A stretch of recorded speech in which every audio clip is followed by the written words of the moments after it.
Cat Football. Our coverage is brought to you by these local sponsors: Miller Liquidators and Store Fixtures, Lang Mechanical Heating and Cooling, AJ's Event Center, PLM Lake and Land Management, Molly Cataldo at Edward Jones in Evart, Burnup's Equipment Company, Northland Area Federal Credit Union, Worth Landscaping, and Big Rapids Roofing. And now, Evart Wildcat Football. Let's go to the field with Jonathan Hart and Cameron Miller. Good evening. My name is Jonathan Hart alongside Cameron Miller, and you are listening to B1039, the home of your Evart Wildcats. Thank you for tuning in tonight. We appreciate your support tonight and every night. Tonight is alumni night here at Wildcat Stadium for the first home game of the season. The Wildcats are looking forward after losing last week 14-8 in overtime against Houghton Lake and starting 0-2 on the season. Tonight, we have a special senior spotlight for quarterback Aiden Anderson. I was able to talk to Aiden this week about his football career, and we have that special interview for you right now.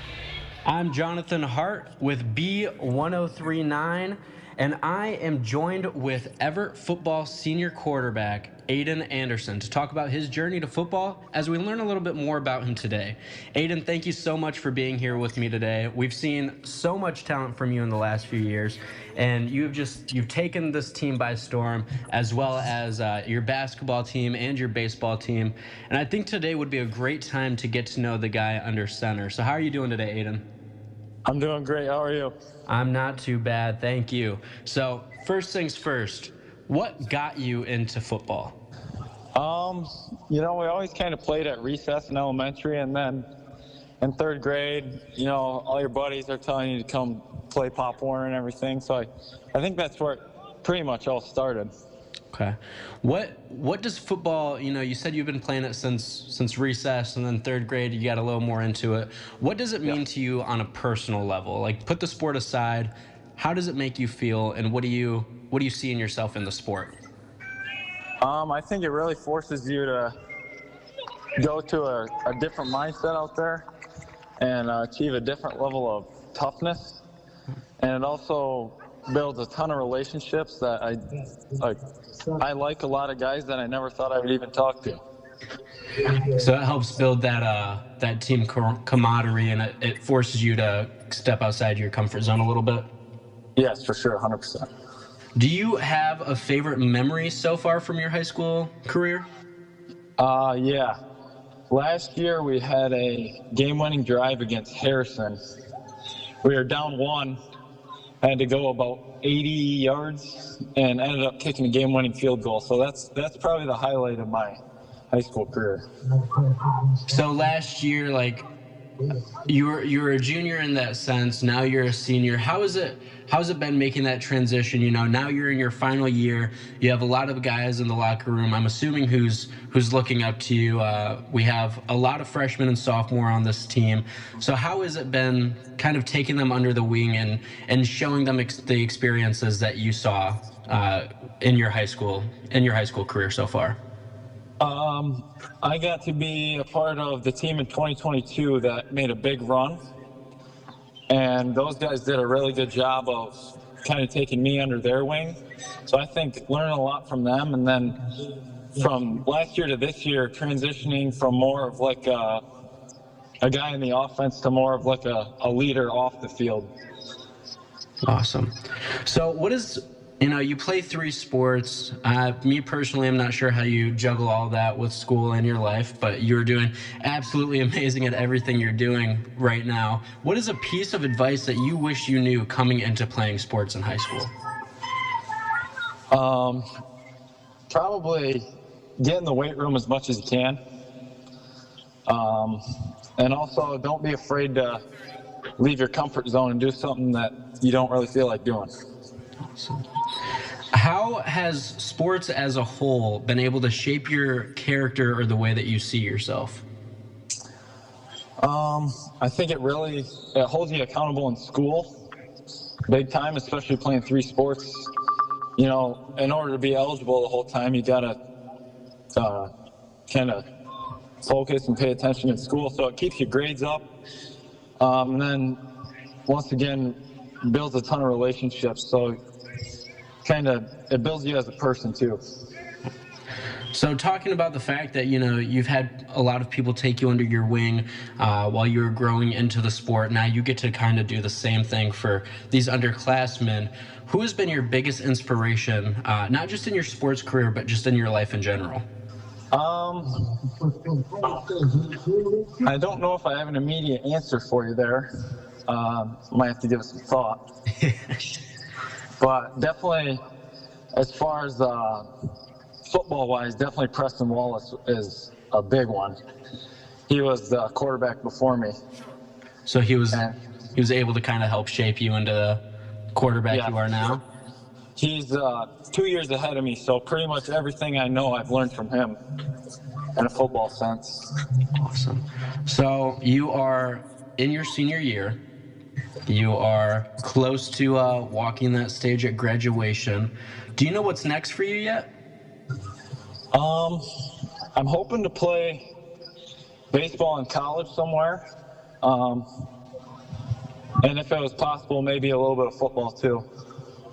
But right now, just kind of enjoying that last ride in high school? Yeah, definitely.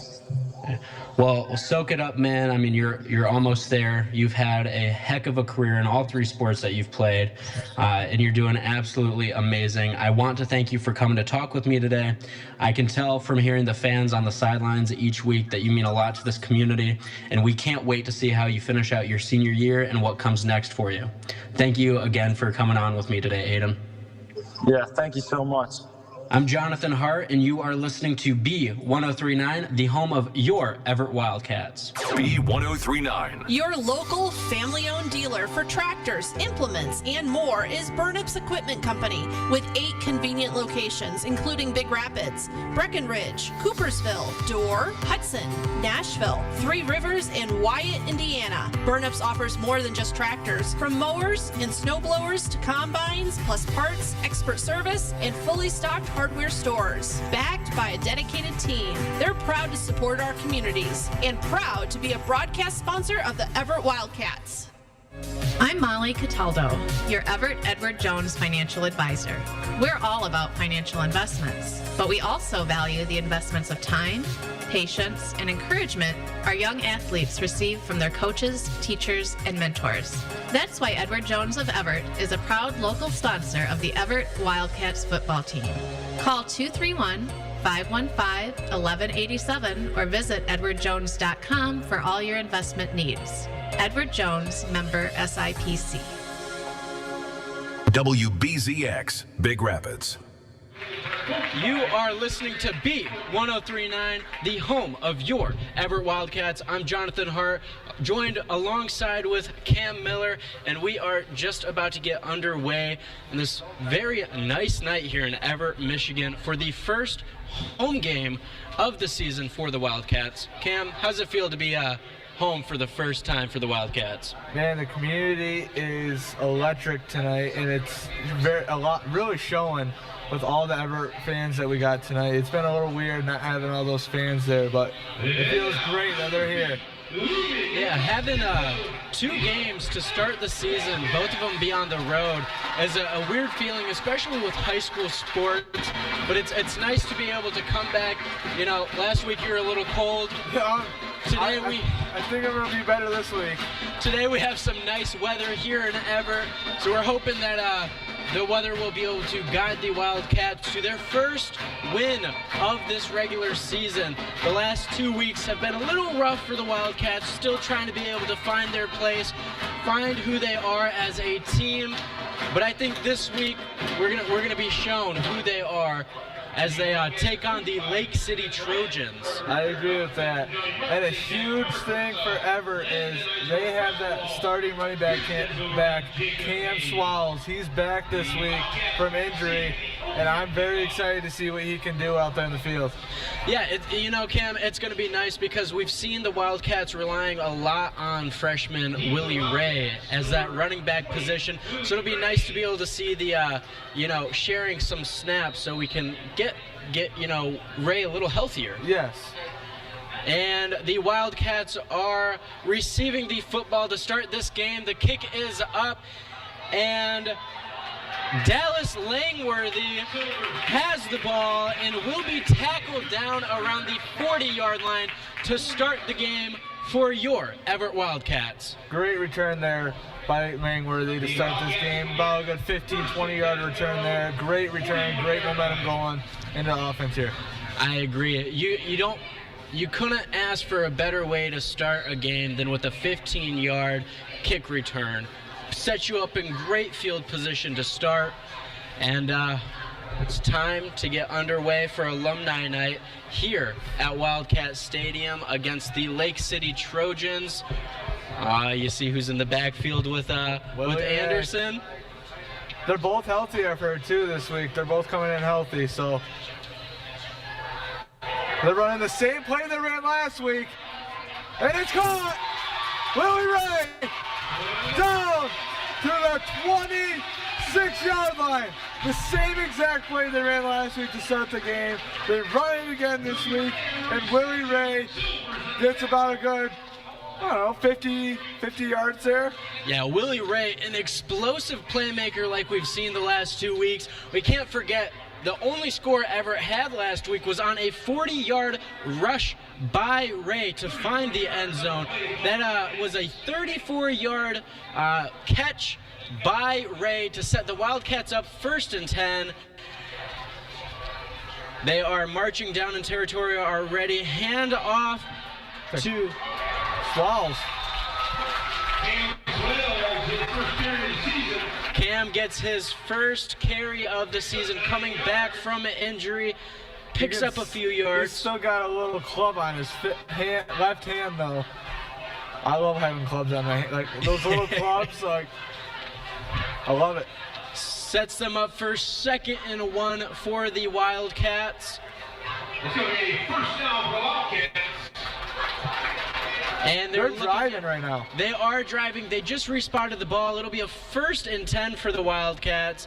About the 15-yard line. Anderson looking to pass, and he cannot find Ray, his receiver. First, little ahead of him. Little ahead of him. 2nd and 10, first incompletion for Anderson. You're not always going to get those 34-yard receptions, and that's okay. Cheerleaders are starting to make some noise already. Get the fans up and going to start this game for the Wildcats. They're in the I formation and Swoles is on the left of him. He hands it off. Cam has the ball, and he will be brought down by number 34, Logan Fultz for Lake City, the junior. And that'll bring up a 3rd and 5 for your Evart Wildcats as they are marching down the field. 10:40 left to go in this first quarter of play. Ball on the 11-yard line. Anderson having a little bit of conversation with the coaches out on the sideline. 3rd and 5, 10 minutes, 30 seconds. Flag is down before the snap is even off. Flag down before the snap. Looks like the Evart Wildcats are going to be moving backwards just a tad. False start there. Yeah, losing 5 yards on that false start. Bring them back to a 3rd and 10 at the 16-yard line. We've talked about this. We've had a couple early flags in the games. That's not how you want to start a game. No. Anderson received the snap, and he's passed to number 3. That is Brandon Magnuson. That sets up a first down for the Wildcats, setting up a 1st and goal as they are knocking on the door of the Trojans' end zone. It's going to set up be a great start here for the Wildcats. They can go right down the field and punch one in. Score on the first drive. That's what you need, especially after a game like last week. You want as many points on the board as fast as you can, as quick as you can. Anderson with the snap. hands it off to Swales, the ball carrier, and he is going to be dropped down at what appears to be the half-yard line. Couple of yards down to the 1-yard line. It was like, yeah, the half-yard line there. When I saw that ref walking down, he was literally pretty much on the goal line walking down. So very close, and I'm not shocked that they're going for this. Great positioning. 2nd and inches. Willie Ray is the ball carrier, and Willie Ray is in for the first touchdown of the game for your Evart Wildcats. What a first drive, Cam. Great first drive there by the Wildcats to go down and score on the very first drive. They have struggled scoring, honestly, the last 2 weeks of the season. It's been a rough one for them, and great start there for the Wildcats to go down and score on first drive. And man, this is it right here. This crowd is it. We're in like a condensed area with like a roof over our head and everybody clapping. I love it. Yeah, it was absolutely amazing just to see the fans gather in here to watch their Wildcats take on the Trojans. Nice to see them start with Ray, finish with Ray, and it looks like we're going for the point after try for the Wildcats. It's been a huge error on their 2-point conversions this season, and it's good. That's their first extra point of the season. First extra point of the season is good for the Wildcats. Thankfully, the Wildcats coaching staff, led by head coach Ben Bryant, has decided to start kicking those point afters. This is the first 7-0 game we've had all year. I'm not going to lie to you. Even last week, Colton Lake scored first, and they went for the 2 points. They went for 2 points. So, first 7-0 we've had all year. And it's nice, we've talked about this the last 2 weeks, Cam. You can't be greedy with the points. No. You have to get them, and you can't just force it. It's shown, because last week they would have won too if they had gone for the 2 points. Yep. And actually, no, I take that back. No, they wouldn't have. The week 1 they would have won if they went for the 2 points. They had 10 points off the board of 2-point conversions, and they would have won that game. Yeah, but you know what, Cam? 2 weeks ago was in the past. Now we're looking at a 7-0 lead for the Wildcats with 8:57 left in this first quarter to play. As long as they take their time and they do what they need to do, I feel like we're in a great game today. Yes. The Wildcats kick off to the Trojans. Trojans receiver number 11, Tristan Silvers, brings it down to about the 34-yard line, this 36-yard line. That was more of like a bullet of a kick there from who kicked that ball right there. John, do you know? I did not catch who the kicker was. We do have a player down on the field for Evart. Looks like he's being attended to right now. And while we have this player down, we're going to send you on a quick break to hear a word from our sponsors. Your friends at Lang Mechanical join all of us in hoping for an Evart football victory. If you want your heating and cooling system to be a winner all year long, get in touch with Lang Mechanical, day or night.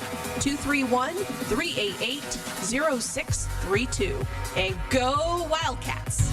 Step into the excitement at AJ's Event Center in Evart. Swing in for top-notch bowling lanes and action-packed arcade, food and spirits, now with a smashing new rage cage and axe throwing. Plus, indulge in all-you-can-eat fish on Fridays and Saturdays. Located just 2 miles west of Evart on US 10. Find us on Facebook for all the latest updates and specials. Make every moment unforgettable at AJ's Event Center and Bowling Center.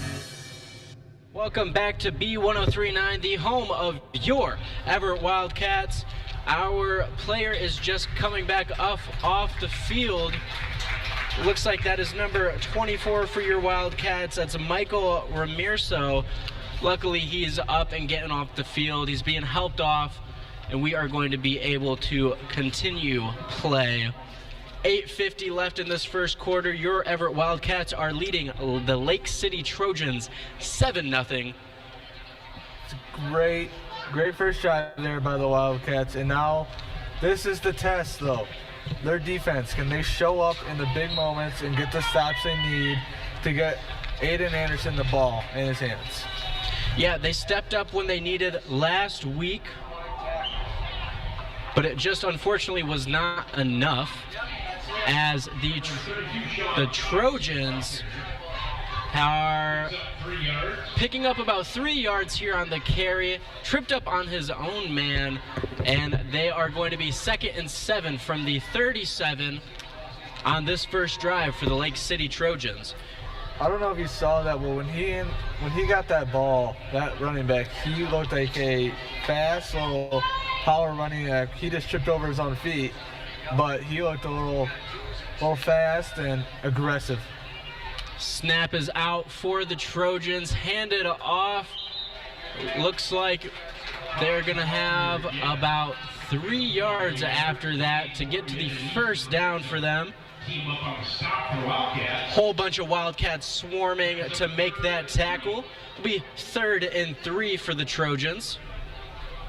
Yeah, this defense last week, Cam, stop after stop after stop. They had 4 turnovers, 3 and back-to-back drives. It'd be great to see that happen again, but it'd be nice to see the Wildcats put some points on the board. They need to capitalize on those turnovers. They can't just get the ball and then give it right back to them. We got to capitalize. The snap is good and handed off to number 32, Sean Fox, the senior. And Sean Fox is going to take it all the way for the Lake City Trojans' first score of this game. It was a great little play by Fox. He made adjustments where he needed. He started up the middle.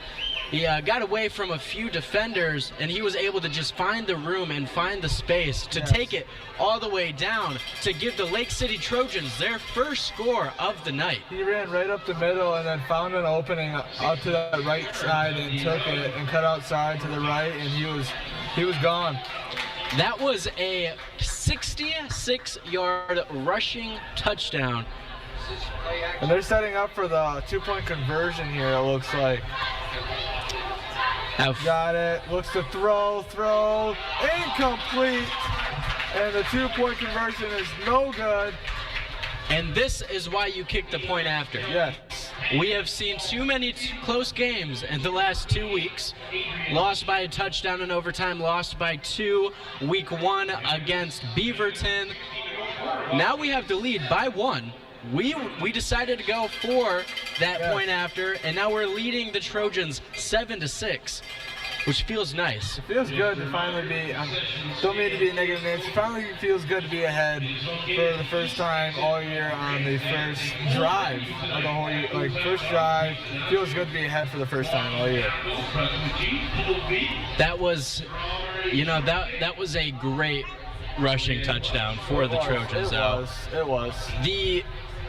We've spoken highly these last few weeks of the IQ of a lot of these football players, and I mean, it's been a long time since I've seen high school football. So fast forward 4 years later, here I am watching it again, and the IQ of some of these players are just unimaginable. Yeah, Aiden though. Like, Aiden's got the IQ of a college football player, and it's great to see for a high school player. So I'm very excited to see how this game pans out, because they need a win, and they need it badly. They need it bad. Cooper Critterton for the Trojans, kicking off to the Wildcats. Wildcats are swallowed up right around the 30-yard line. There's a whole bunch of Trojans just swallowing up Willie Ray, who brought that ball back to the 30-yard line. I want to see a nice little shot down the field. I think that's what's needed. Show Aiden, show this community, what he can really do right now in his career. Yes. The Wildcats are set up in shotgun. Swoles is back in the backfield again. Anderson passes complete to Magnuson for about 5 yards. Be set up they're going to be placing the ball 2nd and 4 for the Wildcats. got to keep this momentum going. Yes. So, like I was saying, they need this win badly because, honestly, if they lose this game today, they are, I think, officially eliminated from the playoffs, I think, because the 3 losses they've had are not to the best teams, so it won't help their playoff points. Yeah, this is the time that you need a win if you are this Evart Wildcats team. Anderson passes to Willie Ray. The pass is good, and Ray will have a first down as well as about another 20 yards. That was another great connection between Aiden Anderson and freshman Willie Ray. It's going to set up a first down for your Evart Wildcats at the 48-yard line, marching down the field once again in the second drive of the game. And I agree with you, Cam. You need to get the win now. But I will say that in 2020, the 2020-21 season, the Wildcats started 0-2, and they made the playoffs, and they also won a game in the playoffs. Yes. Langworthy on the carry, handoff by Anderson. Looks like he's barely going to pick up anything, maybe a yard. It looks like they're going to place it 2nd and 9 at the 47-yard line for the Wildcats. You're in plus territory. You want to make sure you're coming with points on the board. We've seen too many drives where the Wildcats are in plus territory and they cannot capitalize. Capitalization is key right now, and you just need to score on these first few drives of the game. They're driving, like they drive every game and have good drives, but they can't capitalize. So hopefully they can capitalize on some good drives here. I agree. And Cam Swales grabs the ball from Anderson, picks up about 2 or 3 yards. It'll be third and 6. It looks like they're placing this. It's really nice to see that Anderson has another running back that he can rely on. Yes. We got Cam and Willie. Great 1-2 punch there for Evart. Shotgun formation for the Wildcats. Anderson has the snap, passes it to his favorite receiver, Willie Ray, and Willie jukes out 2 defenders, and Willie will score a touchdown for your Evart Wildcats to put the Wildcats up again, 13-6 on the Trojans. What a fantastic second drive for the Wildcats, Cam. That was a great little play there. Kind of like a little 5-yard pass to Willie, and then Willie faked in to the inside and then went back to the outside and beat him down the sidelines. And he was touchdown Wildcats. Yeah, it looked like a nice little comeback route. Yeah. And then he saw the defenders. I think he juked out about 2 defenders. One of them was trailing the whole time. But the only thing that matters is that he came away with more points for the Wildcats. And it looks like they're going for the kick after once again. Magnuson, my apologies, with the kick is looking to add on to this lead for the Wildcats to make it 14-6 with 4:45 left to go in this first quarter. The kick is up, and the kick is good. 14-6 for your Wildcats. It's a great game so far, 2 amazing drives. And we've already passed our score from last week. Did not take long. They had 8 points last week, and now they have 14. It's a great start for the Wildcats in this game, and they need to keep it going. And if you want to have as much fun as the Wildcats, as the fans, as Cam and I are announcing these games, head over to AJ's Event Center, where you can access the new Rage Cage, where yes, you can break things there. They also have axe throwing.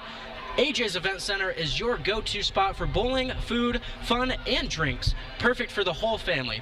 Whether you're planning a party, grabbing a meal, or just looking for a good time, AJ's Event Center has it all for you. They are open Tuesdays and Thursdays from 3 p.m. to 9 p.m. Fridays and Saturdays from 11 a.m. to 10 p.m. and Sunday from 12 p.m. to 7 p.m. Head over to AJ's Event Center and you will have a blast like no other.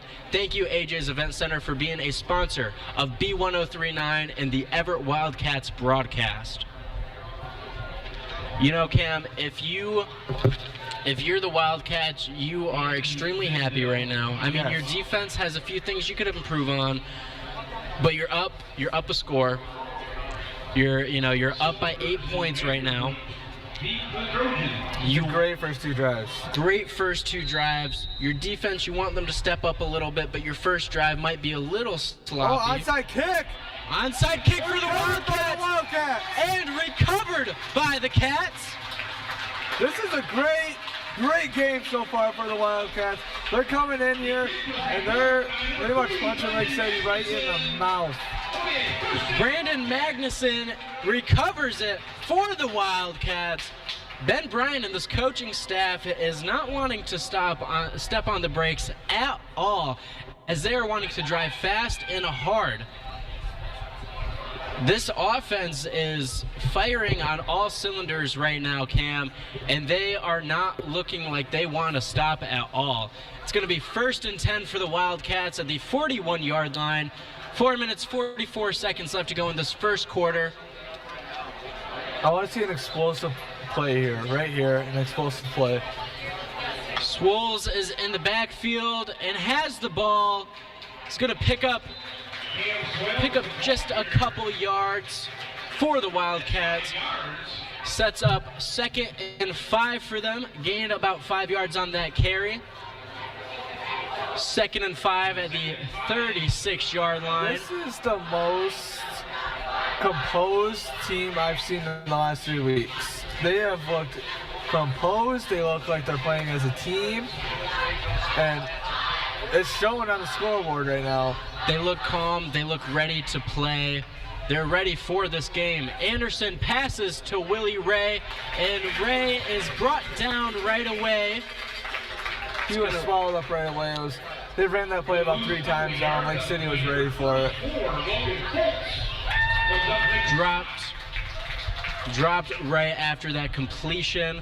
Anderson talking to Coach Bryant on the sidelines. You know, it's nice to see the communication that this team has. It's much better this week than it has been the last 2 weeks. It's much better. It's going to be 3rd and 7 for the Wildcats. Loss of 2. Anderson has an empty backfield. And the pass is up and complete. It's complete to number 6, Cade Morgan, for the first down for your Evart Wildcats, as they are continuing to have the momentum in this game. It was a little high pass from Anderson, but great hands by Morgan to go get that ball and come down with it and get some yards after the catch. Morgan was able to adjust to the throw he saw and bring it down, which is another great execution of football IQ. Being able to see that it's a little higher than you and knowing when you need to jump in order to bring that down. 1st and 10 for the Wildcats at the 26-yard line. Willie Ray in the backfield for the Wildcats. Anderson looking to pass, and the pass is incomplete. Incomplete for Dallas Langworthy. He could not. A little behind on the throw there. It looks like he was looking for Willie swinging out of the backfield there, and he threw it just a tad late to Langworthy downfield, and it was a little behind. And it's nice that it ended in an incompletion, because it looked like the Trojans had more of that ball than Langworthy would have had. And I heard this week that Anderson's been doing very well. He's been able to drop back in the pocket. We weren't able to see that last week because of his ankle. He was able to plant his foot, and it looks like this week he's able to plant that foot and drop back in the pocket and make some throws. Anderson hands off the ball to the junior Swales. Swallowed up right away, about a gain of maybe 1. Van Dyke, the defender for the Trojans, bringing Swales down. It's going to be 3rd and 7 from the 24-yard line for the Wildcats. Swales in the backfield once again, shotgun formation, fakes the handoff, Incomplete pass. He was looking for Magnuson, and that was he just a little rough of a pass again by Anderson. Fake handoff and behind Magnuson for that catch right there. Just a little behind, and he had to adjust his body a little bit to that, and it went right through his hands. It was a little wobbly too. It wasn't one of those perfect spirals that we usually see out of Anderson. It was a little wobbly. So it's not easy to catch those. No. It was wobbly, and another incompletion brings up a 4th and 7 for the Wildcats. Looks like they are going for this from the 24-yard line. 4th and 7, Swales in the backfield. Flag on the, looks like it's going to be on the Wildcats. False start on the Wildcats, only 5 yards back, so it's a 4th and 7 now. A little bit of a different situation for the Wildcats here.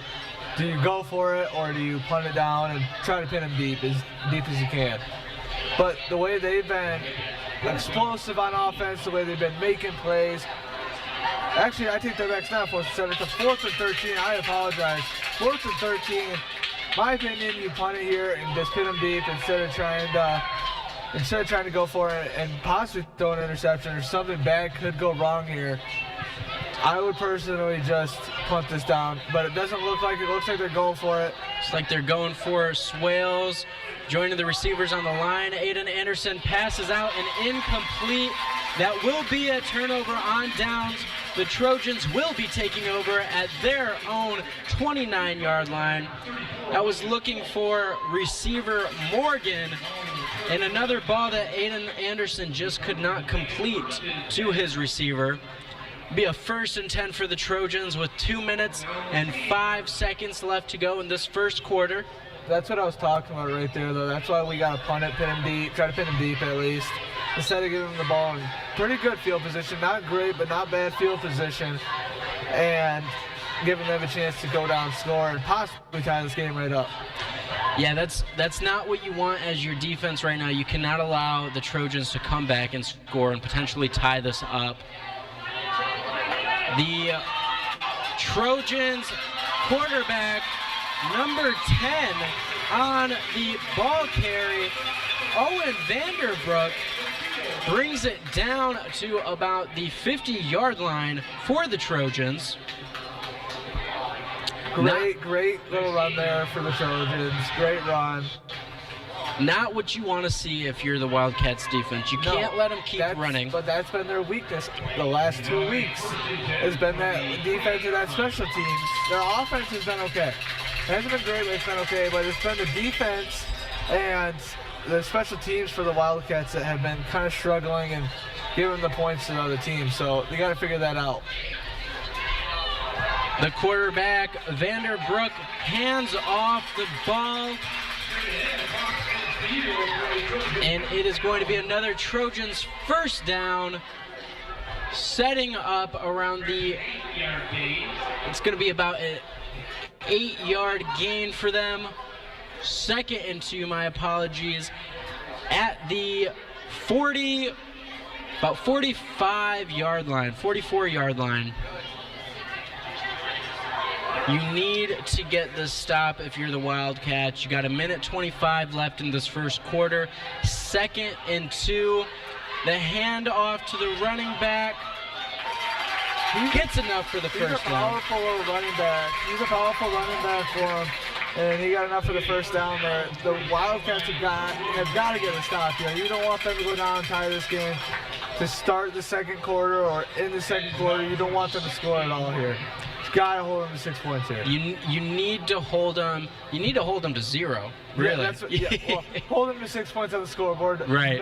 No scoring here for the Trojans. That was Sean Fox on the ball carry. That's our 66-yard rushing touchdown score from earlier in the game. And another huge play for the Trojans to bring them into first down. Pass to 88, Adrian Schintel. He was not going down. He would not go down. That was a great pass by the quarterback. number 10, Eli Shishili. Yeah, he did not want to go down. No, he didn't go down, actually. He got pushed out of bounds and still did not go down. He was getting hit by like 4 guys and did not go down. He's a big tight end. He's a big tight end. This just proves that your big tight ends do not have to just be used as blocking. No. They can be used in that passing play. He's going to go pass again, but he's running, hits the edge.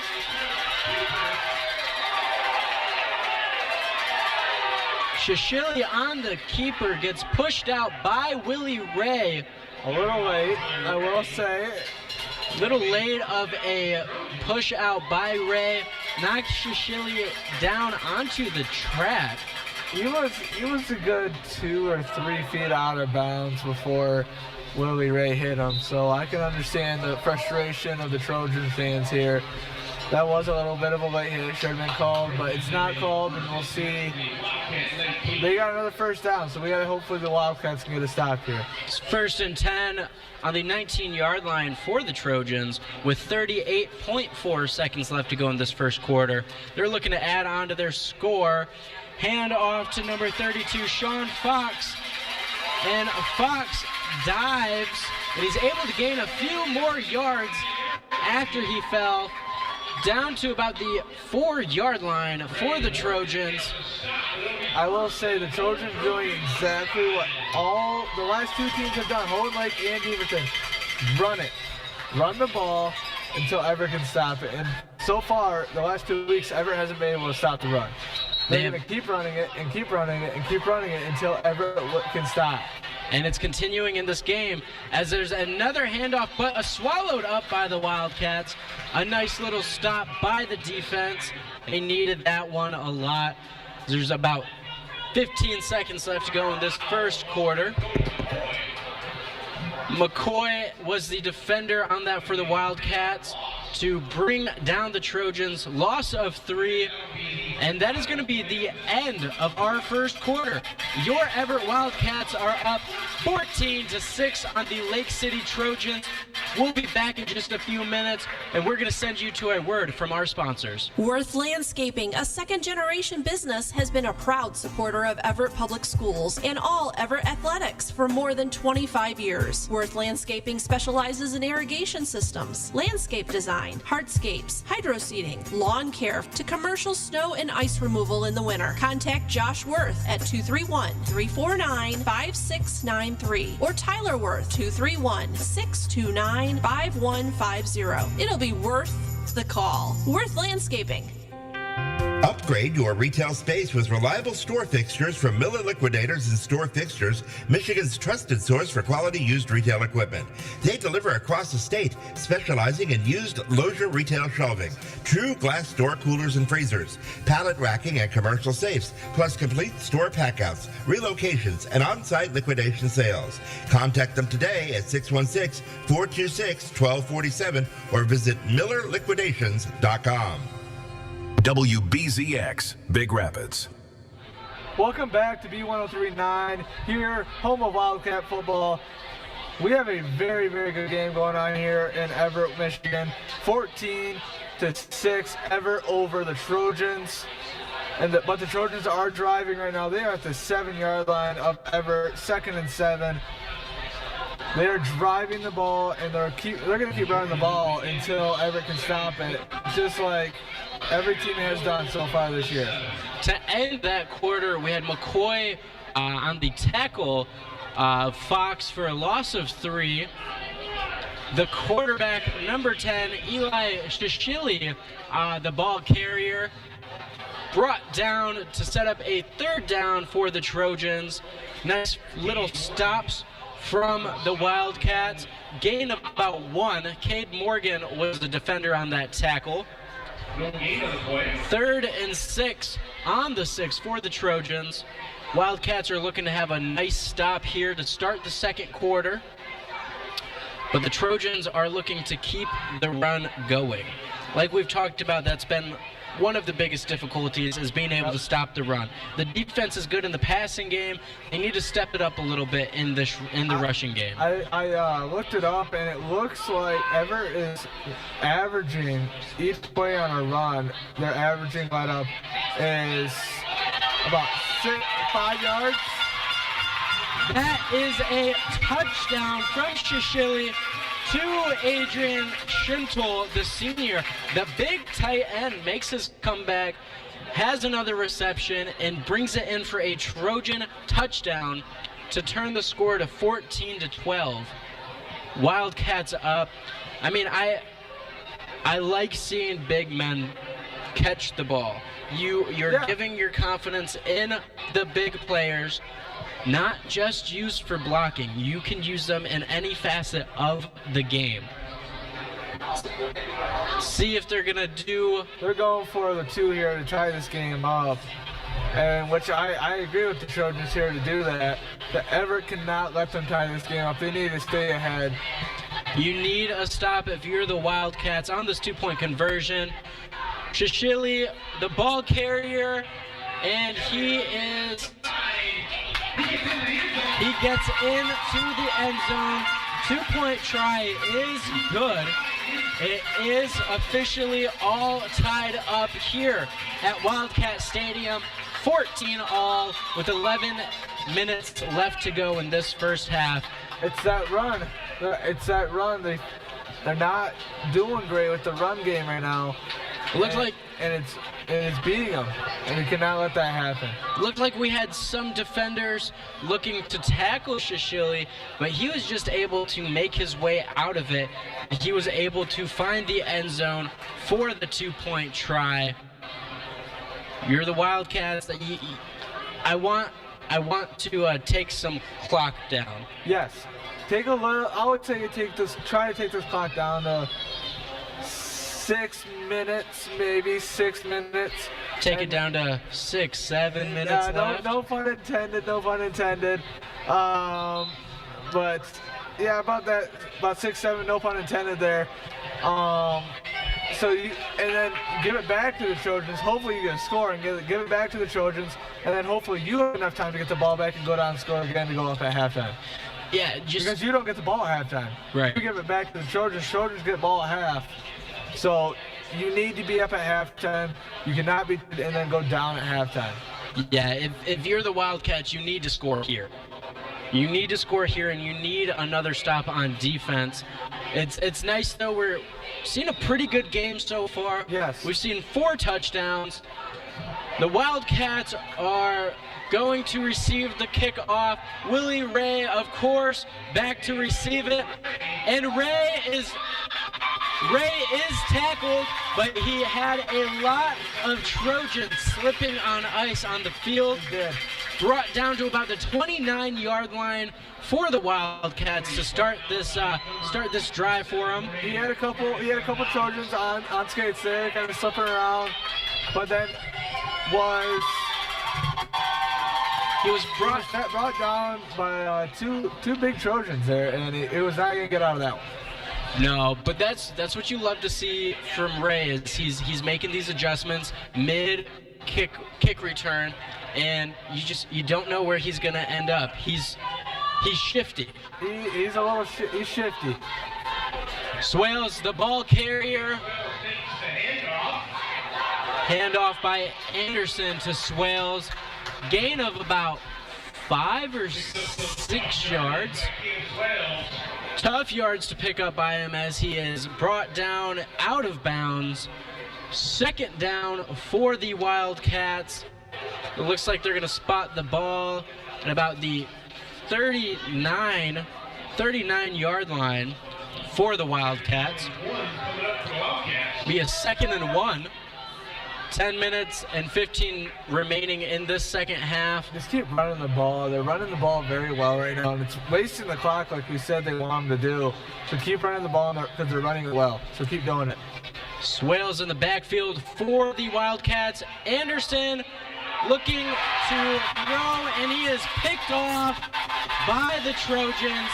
And it's number 22 for the Trojans, James Vanderbrook. Huge return for the Trojans. It's going to be brought down at about the 48-yard line, already in Wildcat territory. That was the last thing you want to do if you're that Wildcat offense. Like I said, you have to run them. You gotta keep running the ball. They're running it very, very well on offense with Swells and Willie. And then Anderson's having, honestly, a tough time right now throwing the ball. He's a little behind his receivers, like he just was there. Was a little behind his intended receiver, Langworthy, and it was picked off. He's having a little tough time. He's gotta get in rhythm, but he's having a tough time right now throwing the ball.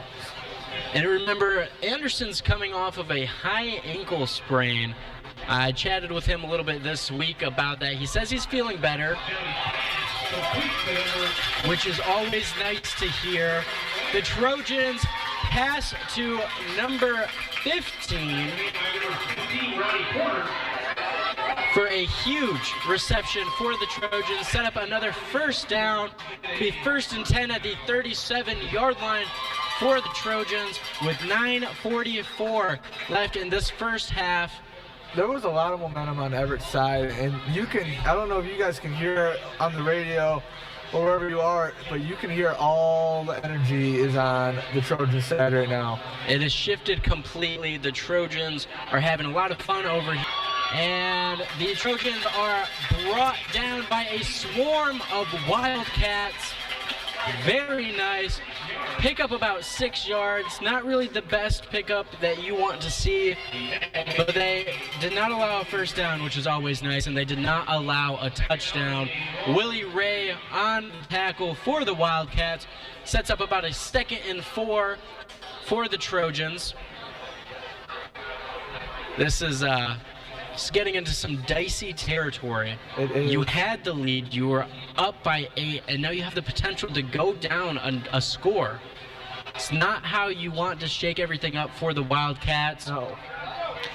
Hand off to Fox again. Does not look like he's gonna have enough, maybe just short. Gain of about 3.5. I will say, even though they've lost the last 2 weeks, but they have been very close games, and I will say they are very fun to watch. They are. They've been a fun team to watch. They have been. It's just they have to figure out the little things on defense. Just the little things. It's like that run game. You got to stop the run game. There's those little things they have to figure out. And once they figure those things out, man, will they be a very, very good team. They'll be golden. They'll be great. You just need to get back on rhythm a little bit, and then your team is set. They did give a first down to the Trojans. It looks like we have another injured player on the ground for the Wildcats. That looks to be number 62, the senior Anthony Vendel. And while he's being tended to on the field, we'll send you to a quick break from our sponsors. If you are trying to fight invasive plant growth on your lake or pond, PLM Lake and Land Management is ready to help. For nearly 50 years, their scientists and state-certified applicators have provided the highest quality services to their customers. With offices throughout Michigan, including Evart, they service water bodies of any size. So if you need help containing a current infestation or preventing one from taking hold, get in touch with PLM Lake and Land Management at plmcorp.net. Proud to be a part of the Evart community. Go Wildcats! Welcome back to B1039, home of your Evart Wildcats. We got a score of 14-14 here. 1st and 10, ball on the 26-yard line for the Trojans in Evart territory. The Trojans are driving once again for. They're having one of those days for Evart on defense again. They are. They are. The Wildcat defense needs to step up a bit. They're letting runs go where they should not be going. You need to be filling these holes, these gaps, and they're just not able to do that right now. I formation for the Trojans. Motion set by 1. The jet sweep. Hand off to Cameron Miller, which is really weird because I think Cameron Miller is sitting right next to me watching this game. Cam, how can you be in 2 places at one time? I don't know. I don't think I'm that fast either. I'm pretty slow. I'm not that fast. So think there's two different guys going on here. Well, Cam Miller for the Trojans just picked up a gain of 4 yards, setting up a 2nd and 6 for the Trojans with 7:57 in this half. They are set up again in the I formation. Number 10, the quarterback, Cecily. He receives the snap. He's looking to throw, and it is incomplete. He was pressured really fast. He was, and that's what they have. Before he even looked up. Yeah, like that's what you have got to be able to do. Get to that quarterback. Get not even just the quarterback. Get in that backfield that fast. It's those little things, like I was saying, little things to get this team to be where they want to be at the end of the year. Yeah, it's, the first 2 weeks are behind us. There's nothing you can do to change those first 2 weeks.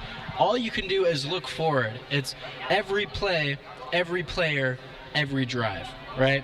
I mean, that's the mentality these teams have. The Trojans hand off and brought down. Number 8 for the Trojans, Jeremiah King, the senior, is brought down in the backfield. Huge stop defensively for the Wildcats on that 3rd down to set up 4th down and 12. Loss of 8 for the Trojans. Great stop there by number 6 for the Wildcats, Cade Morgan. I've heard a lot of good things about Cade Morgan this week from some of his fellow teammates, classmates at Evart, and he is one heck of a player. They said he grinds and grinds and grinds through practice, and he can't wait to get to a Friday night. And when he comes to the Friday night, he shows up in the biggest ways, just like he just did right there. And it looks like the Trojans are electing to go for it on 4th and 12. Looking to pass from Cecily. The pass is up and incomplete. He had it and he dropped it. 28-yard line. That was a great throw by their quarterback. Great 28-yard line. That was a great throw by their quarterback. Great throw. Bucket. And sometimes those happen though. You have a pass right there and you drop them. You can't catch all of them. Was a great, amazing play by the Trojans and Cecily. Fortunately, Chantel just was not able to come down with it all the way, and a turnover on downs will lead to the Wildcats taking a timeout, and we will give you back for another quick word from our sponsors. Hey, it's Lauren and Michaela with Big Rapids Roofing. Veterans Day is fast approaching, and as a veteran-owned company, it's one of our favorite holidays to celebrate. In honor of all who have served, Big Rapids Roofing is once again partnering with Habitat for Humanity to raise money for their Veterans Critical Home Repair Program. There are a few ways to help us accomplish our mission, one option being our 3rd annual pheasant hunt. It will be hosted at Haymarsh Hunt Club on October 18th. Lunch and guides will be provided by our sponsors. To register, call us at 231-629-8088. Welcome back to B1039, the home of your Evart Wildcats. I'm Jonathan Hart, joined alongside Cameron Miller, not number 1 for the Trojans, but Cam Miller. Number 1 in your heart, I know. Number 1 in our hearts. The Wildcats have the ball on a turnover on downs from the Trojans. 1st and 10 from the 28. Anderson looked to pass, and it is complete to Ray. 1 defender down, 2 defenders. Willie Ray having a little bit of a celebration out on the 50-yard line where he is driven out of bounds. A great first play from the Wildcats. Trying to get this crowd going as he was trying to do. After he got pushed out of bounds there, he's trying to get this crowd going. And they need it because it's been kind of like an iffy second quarter here for the Wildcats. They had a very good first quarter. Very, very good. Very good first quarter, but it's the second... iffy second quarter. Feels like it's been dragging. He's trying to get them back into the game here. The Wildcats will be on the 48-yard line. Handoff to Ray. Ray is running. He's got about 4 yards on that carry. Cross midfield. He'll be set up around 48-yard line of the Trojans. Swapped right to the opposite side. 2nd and 4. Gain of about 6 yards for Ray. Great little run. Great little movements. Waste the clock now. We got 6:10 left on the clock. waste the clock as much as you can, kind of, I would say, actually. I might take that back. Try to score. I might take that back. Try to score as fast as you can here. Give them the ball so you can try to get the ball back. Anderson looking for his receiver, Cade Morgan, and it is complete. And Cade Morgan will score another touchdown for your Evart Wildcats. Huge play by Cade. Cade went, he drew two guys. He caught the ball. It was a little short again by Anderson, a little thrown behind, but caught it, went around one guy, and then made an inside juke and went back outside and scored the touchdown for the Wildcats. Just like I said, score quick, score fast, give the ball back to the Trojans, get a stop, and then go back down and score again. I like seeing it in the future a little bit. I don't know if you've seen that yet out of me the last 2 weeks, but I like seeing it in the future. Give the ball back to the Trojans here, make a stop like you just did, and then go down and score again. Yeah, great call by Cam. He called it about 10 seconds before the play even happened. The Wildcats are looking for another added point, and the point is no good, but there is a flag down on the field on the extension of the lead. They're going to be discussing to see who it is on. Looks like it's going to be on the Wildcats.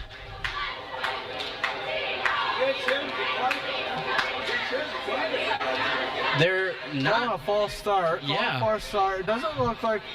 Are they declining it? It doesn't look like it. The coach is trying to say he wants to decline it. Okay. So it's no good. And I don't know. The penalty occurred before the kick. They did. Okay. Oh, the penalty occurred before the kick, so they can't decline it. So the penalty occurred before the kick, which means it just pushes the Wildcats back. They're able to try and extend this lead by another kick by Magnuson. Kick is up, and this time the kick is good. The flag ended up working out in their favors. Your Wildcats are up 21 to the Lake City Trojans, who are down 21-14 with 5:43 left in this first half. Great adjustments by Magnuson to get it through the uprights. That, you never want a flag, but sometimes like that they work in your favors. Sometimes it works in your favors because he missed the first one. He missed the first one when it was closer, and then they backed up and he made it. So it worked out. Which is weird. You don't see that often. Nope. Don't see that often. Backing up 5 yards helped you when normally it hurts you. Usually it hurts but a lot. I'm not complaining. I don't think the Wildcats are complaining. The fans here in the stands certainly aren't complaining. Nope. Because we're able to extend that lead again by 7, putting us up 21-14 on the Trojans. This is an exciting game. I'm glad that the points are coming back for Evart. Yes. I don't know if they had a little bye week, if they got cold last week and they wanted to stay off the board. But this week, back in the warmth, back under the stands for Evart, the points are just swimming back. I think what we're under right now is their fairgrounds, too. I think their football field is also their fairgrounds. So I think their fairgrounds, I apologize, their fairgrounds are on the other side of the football field. They're across about a good 500 yards away from us, across the football field, which is kind of cool. This is like a cool little setup they got here, using the grandstand as their stands for the football games. Anthony Vidal, the kicker. Cameron Miller. It feels weird to hear that. I'm not going to lie. It feels weird to hear this over the speaker a little bit. Cam is over here getting imposter syndrome, where he thinks he should be down on the field. I can tell you right now, I'm not his fast, but I think I got better hands. So you got better hands? I think I have better hands. So we could see a Cam Miller versus Cam Miller showdown in the near future? I don't think so, because he's a higher division than we are. Big Rapids is a division 3 or 4. This is the division 7, I think. So not probably gonna play each other, but it would be cool to do that. I will say. The Trojans to start this drive. 1st and 10 at the 41-yard line. Hands off to the ball carrier. Fox yet again picks up about 2 yards on the carry, taken down by Cade Morgan, who just scored our last amazing touchdown. Gained about 2 yards, setting up a 2nd and 8 for the Trojans. Now the Wildcats need to stop here, but if you're the Trojans, you just want to waste the clock. Yes. And score. That's what they need to do here. They need to waste the clock and try to score. You do not want to get the ball back to Everett. No, that's the last thing you want to do if you're this Trojans offense. But of course, this defense had a great stop on 4th down, looking to continue that. Cecily, the ball carrier, takes it down, past the 1st down, and more. Cecily down to the 9-yard line, finally taken down by the Wildcats, by number 11 for the Wildcats. That is Cody McCoy. Huge save by McCoy. I don't know how he didn't step out of bounds. He was like running on the sideline pretty much. He was like tiptoeing it, staying in bounds. Great run there by number 10. Huge rush by the ball carrier, the quarterback, Cecily. Like they're trying to do, they're trying to waste the clock, but you get those big plays, and it's kind of hard to waste the clock at the same time. And sometimes so they're doing what they want to do, but they also not doing what they want to do. Sometimes you'd rather have those big plays than wasting the clock. Yes. You don't get many big plays every game. No. Cecilia hands off to Fox. Fox, the ball carrier, only picks up a few for the Trojans. It'll be about a pickup of about 3 yards, set up a 2nd and 7 for the Trojans with just over 4 minutes left to go in this first half of play. Your Wildcats up 21 to Lake City Trojans 14. If you're the Trojans, you're running straight through. You're running straight up the middle. But honestly, they're hitting the edge pretty well. I disagree with that. I'm sorry. I disagree with that one. They're covering the middle well. That's what they're covering the middle well on the run. They need to hit the edge, and they're doing well hitting the edge there.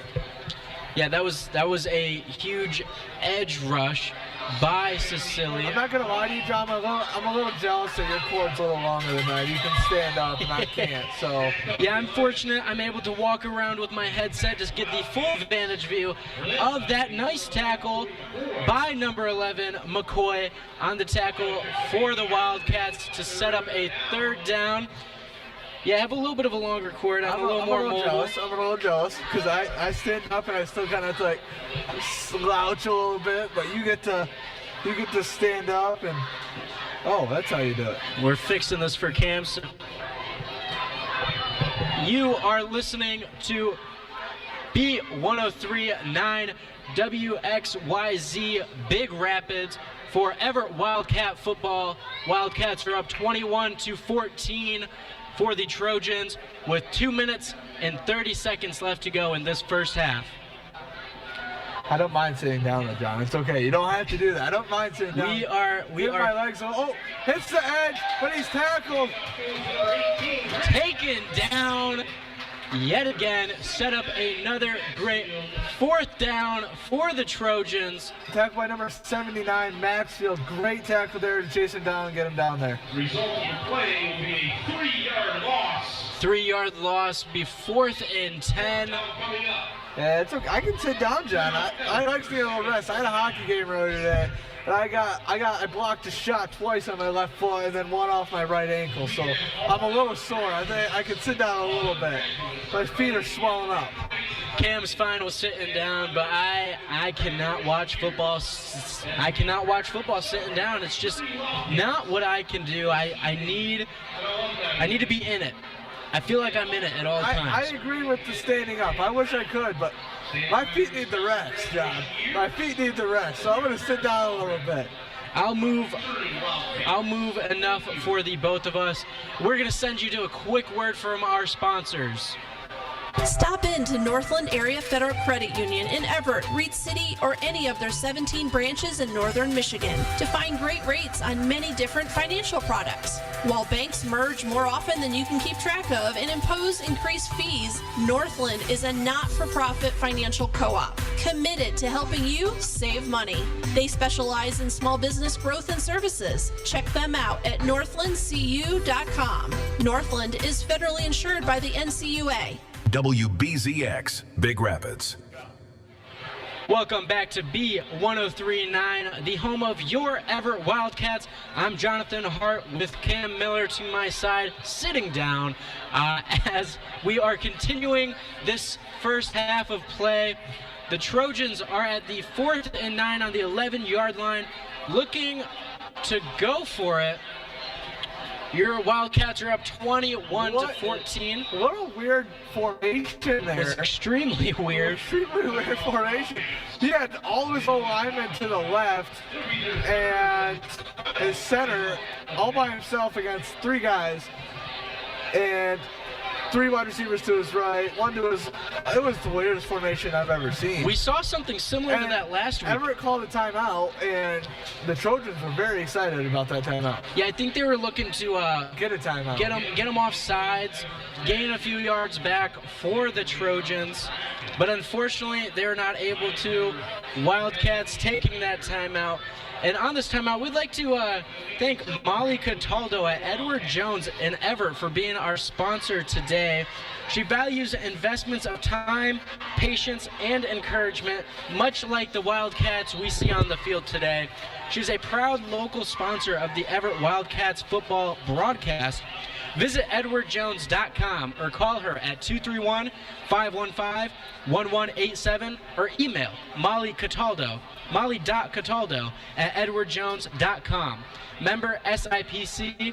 Thank you, Molly Cataldo, for being a great sponsor of the Evart Wildcats football. We appreciate everything you do for us.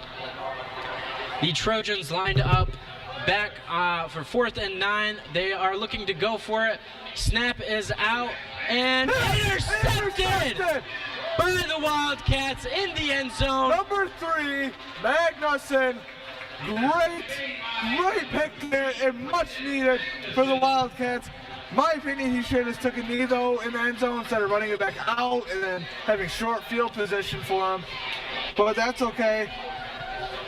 Great interception, great read there by Magnuson, and the ball is back in Aiden Anderson's hands to make another, hopefully very good drive out of this and go up 2 scores at halftime. You know, we were talking about the fact that the defense needs to step up a little bit, and they stepped up with a great interception. Another takeaway. That's up to 5 in the past 2 games now, and we are only in the first half of this game. 1st and 10 for your Wildcats at the 2-yard line. Little scary situation, but Ray, the ball. My apologies. That is our returner, Cameron Swalls, with the ball. He's able to pick up the 1st down for the Wildcats, get us out of the scary 2-yard position. I'm very happy they didn't throw the ball like they did in week 1 and get Anderson in not the best situation. Yeah, that was not a good situation. No. Resulted in a safety. That's when Anderson had his ankle sprain. 1st and 10 for the Wildcats on the 18-yard line. Pass to Willie Ray as he picks up yet another 1st down for the Wildcats. 1 minute and, picks up about 7 yards. Spot him short just by 3. 2nd and 3 for the Wildcats. Minute 25 left in this first half.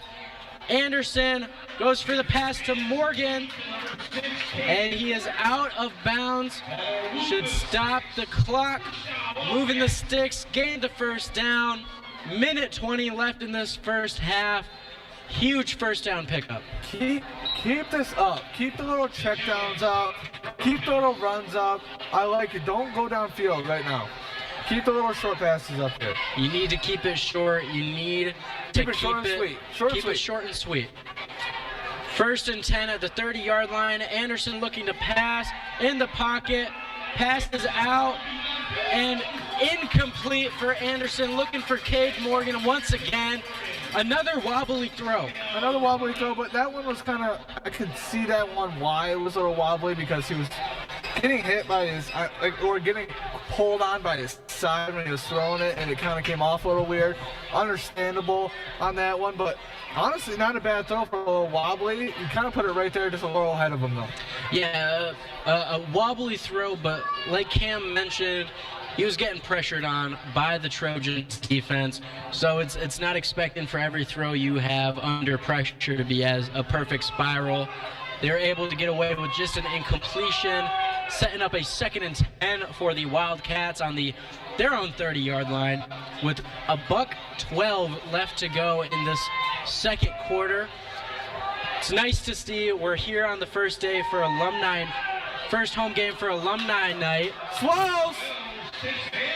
Great run there, first down, and maybe another extra five or six on the run. Great rush by Swells for about 15 yards. It's a hard name to say, Swallows. What do we got? For about 15 yards, set up a 1st and 10 at their own 41. Anderson looking to pass. Pass is complete. Is he able to make it out of bounds? I like what they're doing here for alumni night. They have a whole bunch of signs here from I think the 70s down there to 2024 up here. No, 2025, I apologize, 2025. And all the alumni just line up where they graduated. I love it. This is awesome. It's a beautiful sight to see all the alumni come back for the Wildcats, as they are currently set up second with 5 to go on the 49-yard line. 51.6 seconds left to go in this second quarter. I formation for the Wildcats. The snap is good. Anderson looking to pass. Pass to Ray, and passes a defender, and Ray steps out of bounds at about the 25-yard line, maybe the 26. Great little quick play from Anderson to Ray. Ray's making the Trojans on skates right now. He's kind of slippery. He's last 3 weeks he's been pretty slippery. That was a pickup of 23. Pickup of 23 for Ray. Sets up perfectly. 1st and 10 at the 30-yard line for the Wildcats. 44.2 seconds left to go in the second half. And the Trojans are calling a timeout. So we are going to send you to another word from our sponsors. Your local family-owned dealer for tractors, implements, and more is Burnups Equipment Company, with 8 convenient locations, including Big Rapids, Breckenridge, Coopersville, Dorr, Hudson, Nashville, 3 Rivers, and Wyatt, Indiana. Burnups offers more than just tractors, from mowers and snow blowers to combines, plus parts, expert service, and fully stocked hardware stores. Backed by a dedicated team, they're proud to support our communities and proud to be a broadcast sponsor of the Evart Wildcats. Welcome back to B1039, home of your Evart Wildcats. I'm Cameron Miller, here with John Hart to my right. We have a 21-14 game. Evart is on top with 44.2 seconds left. 1st and 10, ball on the Trojans 30. Great drive we got going here for the Wildcats. Absolutely amazing. That was a 23-yard pickup by Ray to set up this amazing positioning for the Wildcats. Snap is out for Anderson. He's looking to pass. And Anderson, hooray! Touchdown yet again. Look at this. We got a light show. We got a light show going on here at Evart. That is another Evart Wildcats score right before halftime. Absolutely amazing. The fans are loving it. Great throw. Great throw. Absolutely amazing. He's been a little behind on his throws, and he made up for it on that. Put it in the bucket for Willie in the end zone. Great throw there by Anderson. Now let's go for an extra point. We don't need a 2-point. We need an extra point. This would be a huge extra point for the Wildcats if they can go up by 2 scores, up by 14, heading into halftime. It's already huge. This will be the Wildcats' first lead going into halftime this season. It will be. I didn't think of that. That will be nice. Magnuson, the kick is up, and the kick is good to extend the lead to 14 for your Everett Wildcats. I think they should have kept going for extra points all year because he's missed one, but then he made up for it by making the one after the penalty. So honestly, he hasn't missed one yet, and I think they need to keep doing that. The extra points, he's making them. Keep doing it. We've been saying that since game 1. We've been saying that since we were playing in Beaverton. They went 0 for 7 last week. 0 for 7 last week. Over the last 2 weeks, they've gone 0 for 7 on 2-point conversions. And the only reason they got those 8 points is because they got a safety last week and got those 8 points back. So they've gone 0 for 7 in 2-point conversions in the last 2 weeks. And it's nice to see that they're going for the extra points here in game 3. That's what you got to keep on doing. You know, you got to take the points where you can get them. Do not force that 2-point try, especially when you've seen time and time again that they are not working out in your favor. This is going to be a huge last 37 seconds for the Wildcat. A lot can happen here. I think personally the Trojans should just leave this, go to halftime, instead of risking it and running it or throwing the ball and possibly fumbling, throwing an interception, not going their way, and giving the ball back to Anderson with a not bad time on the clock left and going possibly scoring another touchdown here. Like I said, I see in the future. I look in the future. I like seeing the outcomes of what could happen and what could not happen. Well, I think that the Trojans will be risking it for the biscuit. If you're a team of any magnitude, elementary, high school, JV, varsity, pro, college, you don't want to be down 14 going into half. And I agree with that. I just think that they should. I think they should just. Vindell with the kick. And it looked a little close, but it does look like the Trojans did recover that ball. Number 1, Cam Miller for the Trojans. Not number 1 in all of our hearts, so for B1039.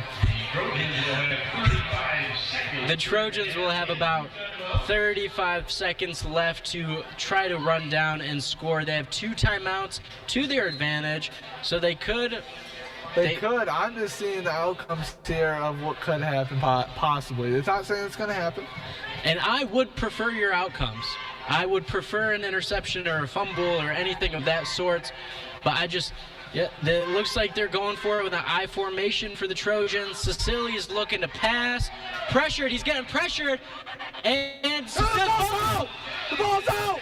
Fumble. Cam Miller making the call before it happens yet again. But it looks like the Trojans came away with it. I'm just saying, I've done that twice now. I've called 2 plays and they've happened. So Cecilia gets lucked out. The clock's ticking down. 4, 3, 2. With 1.1 seconds left in the half. An odd move by the Trojans, but we will see a timeout. It's a late timeout for some odd reason. I don't know why they... The clock had been running for about 11 seconds before they even called the timeout. 1.1 seconds left in this first half. I'm 2 for 2 right now. That's all I gotta say, John. I'm 2 for 2 when I'm calling plays, and I would like to go perfect on that. So what are you calling now? I'm calling a shot downfield and incomplete. I'm not calling an interception. I'm calling an incomplete pass here. You know, we always have a lot of hard decisions trying to figure out what plays are going to happen next and try to predict the future. But what's not a hard decision is going to Northland Area Federal Credit Union. They have 17 branches. And in Everett, they're on US 10. They're open Monday to Friday, 9 to 5. Checking, savings, and mortgages, all that you need, you can get help with at Northland Area Federal Credit Union. Northland is federally insured by the NCUA and is an equal housing lender. Thank you, Northland Area Federal Credit Union, for your support. Cecilia, little pass, little screen, and So I'm not perfect. About 2 for 3, and I like it. Brought down to the 45-yard line, and that will be the end of this first half. Your Evart Wildcats lead 28-14. First lead of the season going into halftime, and the Wildcats are just looking absolutely explosive right now. The momentum is in their favor, and they just do not look like they want to stop any quicker. But we are heading into halftime, and we are going to give you to a word from our MHSSA sponsors. If you are trying to fight invasive plant growth on your lake or pond, PLM Lake and Land Management is ready to help. For nearly 50 years, their scientists and state-certified applicators have provided the highest quality services to their customers. With offices throughout Michigan, including Evart, they service water bodies of any size. So if you need help containing a current infestation or preventing one from taking hold, get in touch with PLM Lake and Land Management at plmcorp.net. Proud to be a part of the Evart community. Go Wildcats! B1039. The football coaching 1960 at Royal Oak Shrine and continued at Brother Rice from 1969 through 2013. He led Brother Rice to 9 MHSAA championships, including 3 in a row from 2011 to 2013, his final 3 years coaching. Fracassa won a total of 430 games, an MHSAA record when he retired. That total is now second behind only Farmington Hills Harrison's John Harrington. Besides the three-peat to cap his career, Fracassa led Brother Rice to Class A titles in 1977, 1980, 1983, and 1990, and 2 Division II titles in 2000 and 2005. In total, Fracassa took Brother Rice to 13 championship games. Only 6 schools have been to more. Fracassa was the 1997 NFL High School Coach of the Year. He was inducted into the Michigan Sports Hall of Fame in 1999, and he was named the State Coach of the Year by the Michigan High School Football Coaches Association 5 times.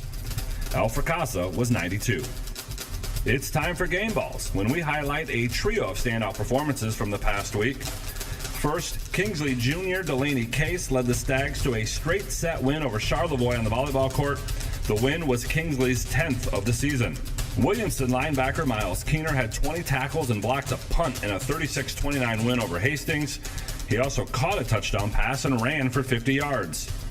And to Zeeland West's Brandon Holman, he caught a 37-yard touchdown pass as time expired to give the Ducks a 28-24 win over Holland West Ottawa. The touchdown pass was tipped by a West Ottawa defender before being hauled in by Holman. Graduating seniors could qualify for a tuition-free skill certificate or associate degree through the new Community College Guarantee, no matter their GPA or your household income. Or if your child plans to attend a 4-year university or career school, the Michigan Achievement Scholarship Program has them covered. They could get up to $27,500 toward a bachelor's degree or up to $4,000 for career training. Complete the FAFSA to get started at mi.gov/achievement.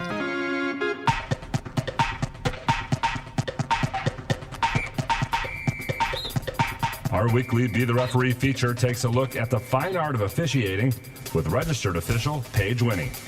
We have a football you make the call for you today. Team A has the ball at their 20-yard line. Team A's quarterback gets a snap and starts running toward the sideline. He's tackled and fumbles the ball forward towards the sideline. The ball rolls forward 4 yards and goes out of bounds before anyone can recover it. Whose ball is it and where is it marked? Since the offense fumbled the ball, it went out of bounds and it wasn't recovered by anyone. It remains the offense's ball. But the ball is marked back to the spot of the fumble. There's no advantage to fumbling the ball forward. If the ball had been fumbled backwards and out of bounds with no recovery, then the offense would retain possession where the ball went out of bounds. Thanks, Paige. Now more than ever, we need officials. If you're interested, please go to the MHSAA website now to register. This year's group of Student Advisory Council students is the MHSAA's 20th. Started in the 2006-2007 school year, the council consists of 16 students, 8 seniors and 8 juniors. And so far, 160 students have participated as members of the council. The Student Advisory Council, in essence, is a student voice that not only weighs in on topics regarding school sports that are being debated among MHSAA member schools, but also speaks to the benefits of school sports as ambassadors in their schools, leagues, and across the state. They meet 6 times during the school year, plus once more for a 24-hour leadership camp, and discuss subjects connected with the core values of the MHSAA: scholarship, sportsmanship, safety, and a sensible scope of athletic programs, with student leadership also a common topic. Council members then promote those values through their assistance in the MHSAA's annual sportsmanship summits, various leadership projects, and social media posts and videos. Each year, they create 2 videos, one featuring the council's belief statement and one on sportsmanship, and both of those can be seen on MHSAA.com. For more on the council and their responsibilities, please check us out online or our social channels. You've been listening to This Week in High School Sports, powered by Michigan Student Aid. It's a production of the MHSAA Network. Thanks for joining us. I'm John Ross. We'll be back next week. I'm Molly Cataldo, your Evart Edward Jones financial advisor. We're all about financial investments, but we also value the investments of time, patience, and encouragement our young athletes receive from their coaches, teachers, and mentors. That's why Edward Jones of Evart is a proud local sponsor of the Evart Wildcats football team. Call 231-515-1187 or visit edwardjones.com for all your investment needs. Edward Jones, member SIPC. Welcome back to B1039, the home of your Evart Wildcats. I'm Jonathan Hart, and we have about 10 minutes left in halftime, and we are joined with 2 very special guests. Today we're going to be speaking to quarterback Aiden Anderson's dad to start off, Kevin. Thank you for joining me today, Kevin. Thank you for having me. You know, we're entering halftime. A great game so far by the Wildcats. We're up 2 scores. It's looking like it's going to be a pretty nice game to end out. Yeah. Defense looks a little better this week. Been a struggle. Had some kids banged up, but looks like we're putting points up on the board this week, and hopefully we have a good outcome. Hopefully, you know, it's definitely needed right now, and Aiden's looking pretty good. But I want to talk about Aiden just a little bit. I met with him this week to talk about, you know, his high school career in sports. I just want to ask you a few questions. When was it that you first realized that he was truly committed to playing football? Even as a little guy, he always loved competing, loved playing with older kids, loved tough competition. He's just been a kid that's been drawn to it for a long time, and whatever he commits to, he works hard at. So, yeah, I mean, you can see the commitment on the football field, the mound, and basketball. 3-star athlete. You know, he's just been absolutely amazing for Evart. We had just talked about the fact that he's coming off a little bit of injuries. How do you guys handle that emotional side of the game with the injuries and setbacks? I've tried to help out coaching since he was young. I've been around it a lot. He wants to be pushed hard, and sometimes it's tough as a dad to make a call on letting him compete or whatever, battle through things, but you just trust that his drive is going to carry him. The emotional part of it is you just got to control it, just like any other parent.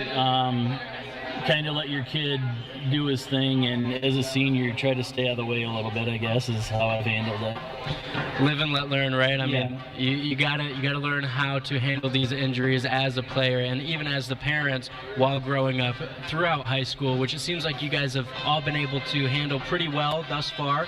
Hopefully we don't see any more injuries come his way this year. And last but not least, in what ways have you seen him grow as a person because of the sports he's been playing?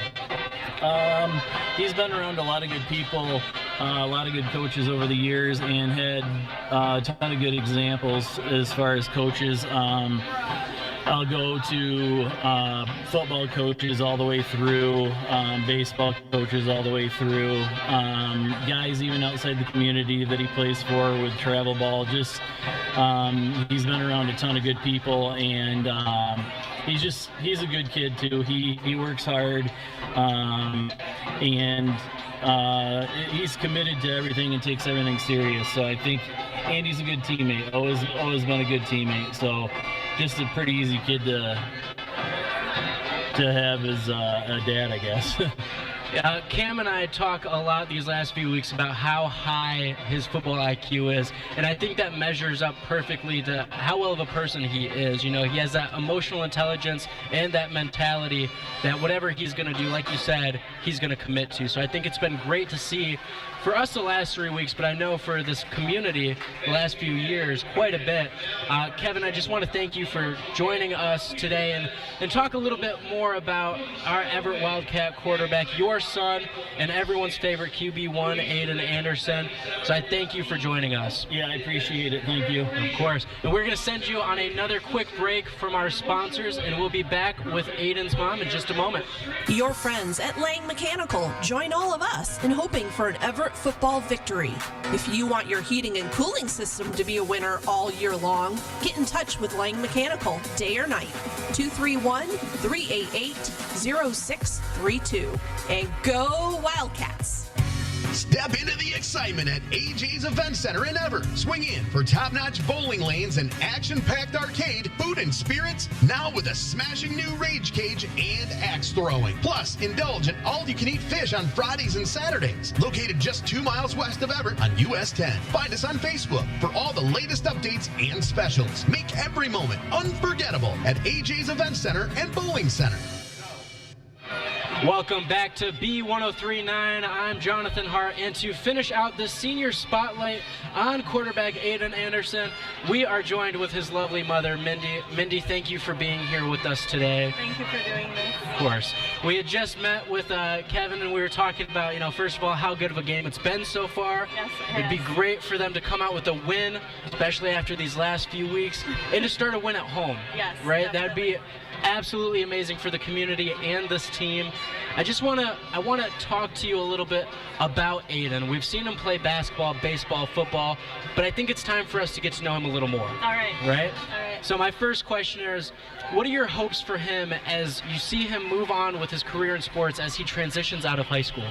Oh gosh, I just want him to be successful in whatever he does. He's a really good person already. Like, he makes me really proud as far as how he handles different things with sports.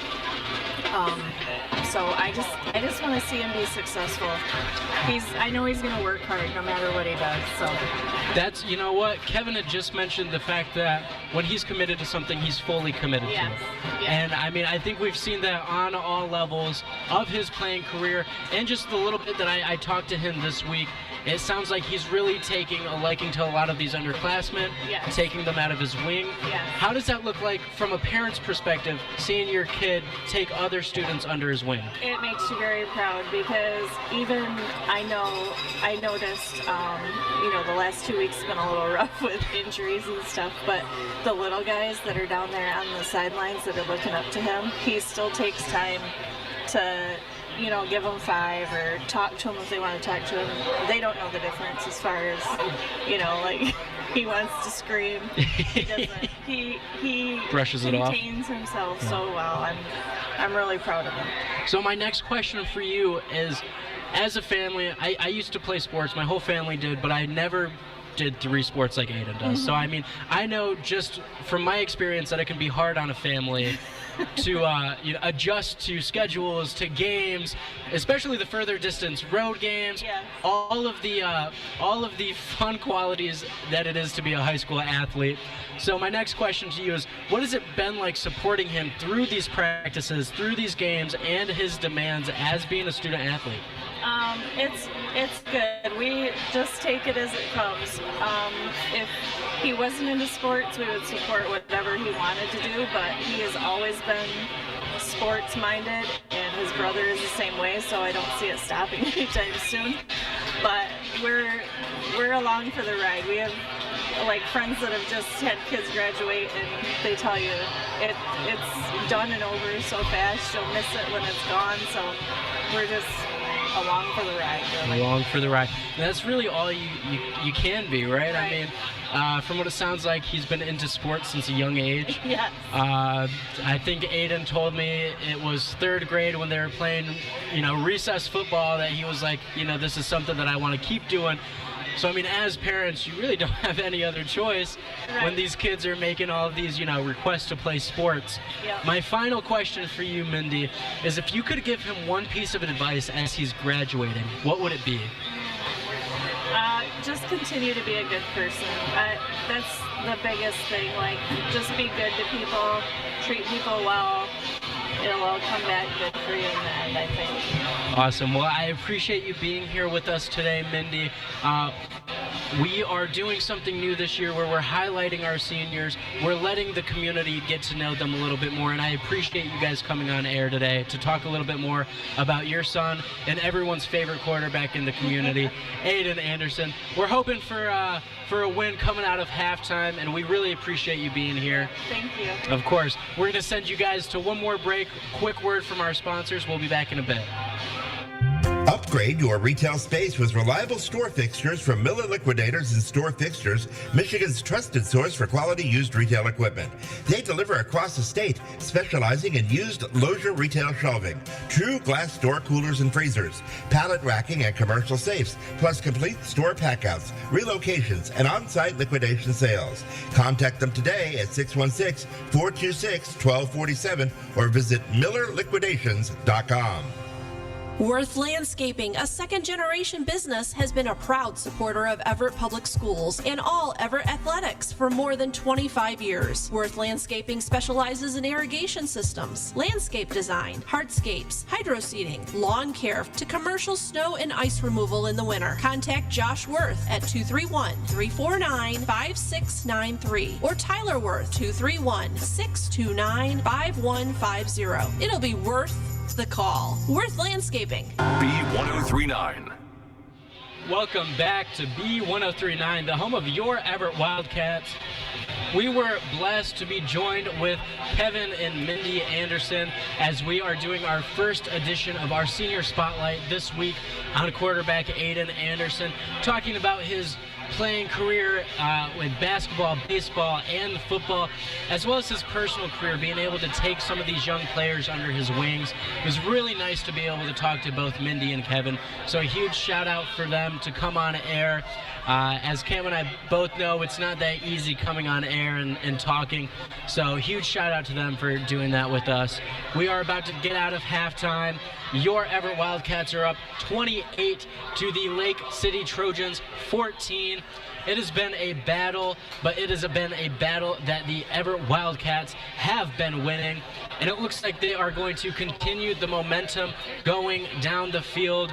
The Lake City Trojans are going to be receiving the kickoff to start this first half in just about 2 minutes, so we are going to send you to another break from our sponsors. Hey, it's Lauren. And Michaela with Big Rapids Roofing. Veterans Day is fast approaching, and as a veteran-owned company, it's one of our favorite holidays to celebrate. In honor of all who have served, Big Rapids Roofing is once again partnering with Habitat for Humanity to raise money for their Veterans Critical Home Repair Program. There are a few ways to help us accomplish our mission, one option being our 3rd annual pheasant hunt. It will be hosted at Haymarsh Hunt Club on October 18th. Lunch and guides will be provided by our sponsors. To register, call us at 231-629-8088. Stop in to Northland Area Federal Credit Union in Evart, Reed City, or any of their 17 branches in northern Michigan to find great rates on many different financial products. While banks merge more often than you can keep track of and impose increased fees, Northland is a not-for-profit financial co-op committed to helping you save money. They specialize in small business growth and services. Check them out at northlandcu.com. Northland is federally insured by the NCUA. Welcome back to B1039, the home of your Evart Wildcats, and we are closing in on the final seconds of halftime. I'd like to give a special shout out to B1039 80s and more. Because of them, we are able to come on air and talk with you guys each week, explaining what is going on with your Evart Wildcats, and we are always given the options to do fun things on these broadcasts, like the Senior Spotlight with Mindy, with Kevin, talking about some of these seniors. So B1039 80s and more, thank you for being a broadcast sponsor for the Evart Wildcats football. And my apologies, John, for being a little late to the second half here. I was having a great conversation, just like you were, with his parents over here on the side after you were done talking to him. I was just talking to him pretty much about what you talked to him about and just what Aiden is doing right now. And he's, like his parents are saying, he's so focused on everything. He's always been like this, apparently. They ask him to do something, he'll do it. No arguing, nothing, he'll do it. And then they wake up in the morning, he's in the garage in the weight room. Yeah. Absolutely amazing kid. I've heard amazing things about him, but what a kid. Like, what a kid, and they raised him amazing, and I love it. Agreed. And like Kevin said best, onside kick hit the Trojans in the leg, bounce back, the Wildcats will take it over. What a kick. What a way to start the second half. It was a bullet of a kick. It went right off the Trojans' leg and it came back. Wow. What?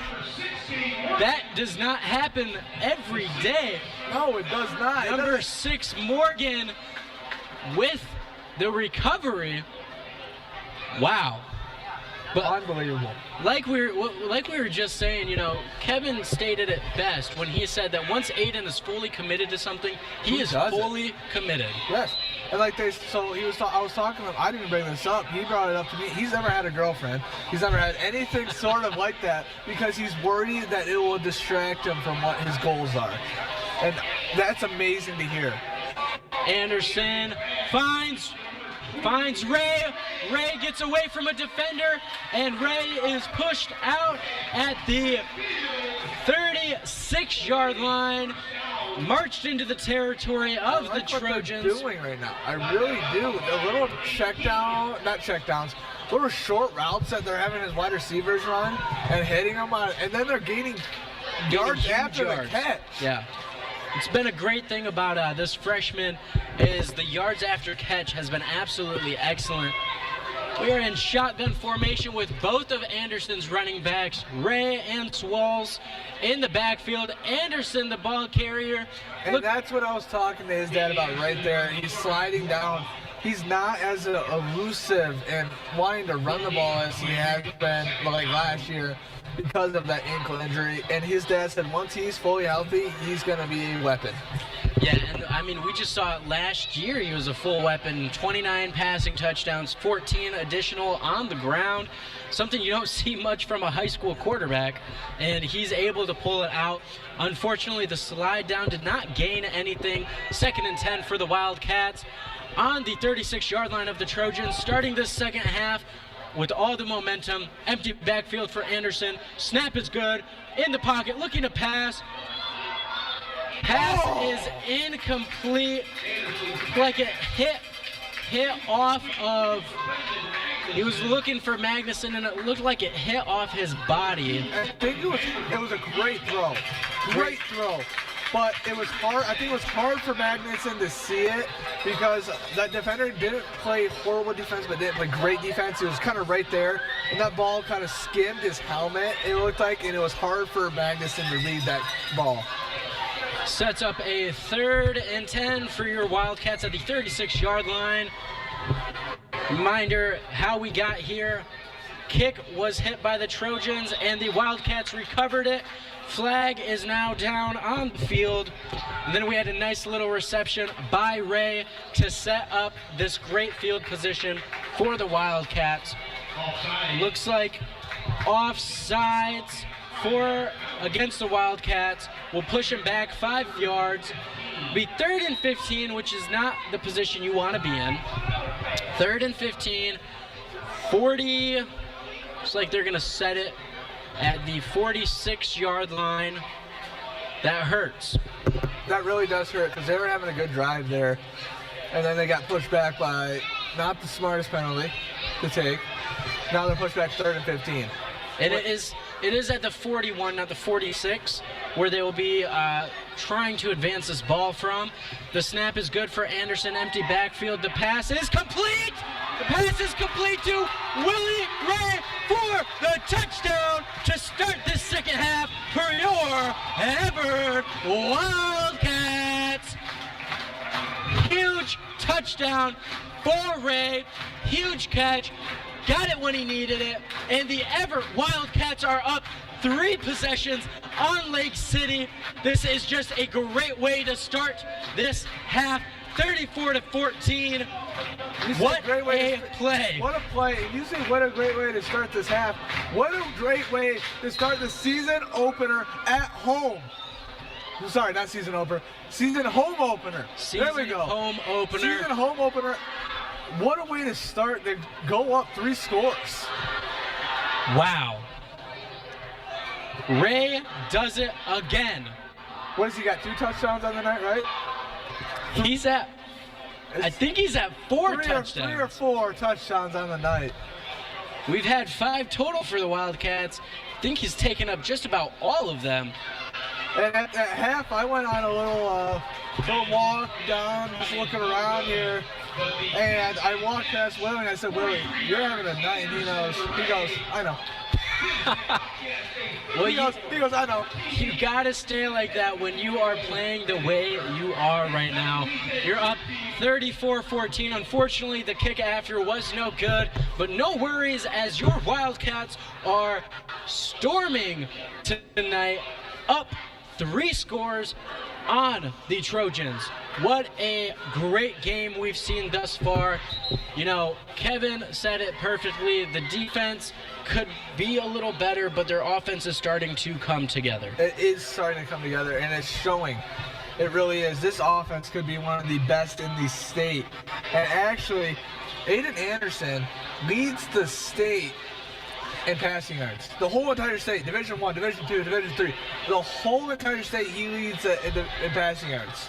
That's absolutely insane, Cam. Just leading any category in your division alone is insane. Leading an entire category in the state, you're on a whole nother level. 10:51 left to go in this third quarter. 34 for your Wildcats, 14 for the Trojans. Vindell looking to kick it again. Does not go the 10. It looks like they're went for an onside kick. Did not go the 10 required. The onside kick attempt by Wildcats.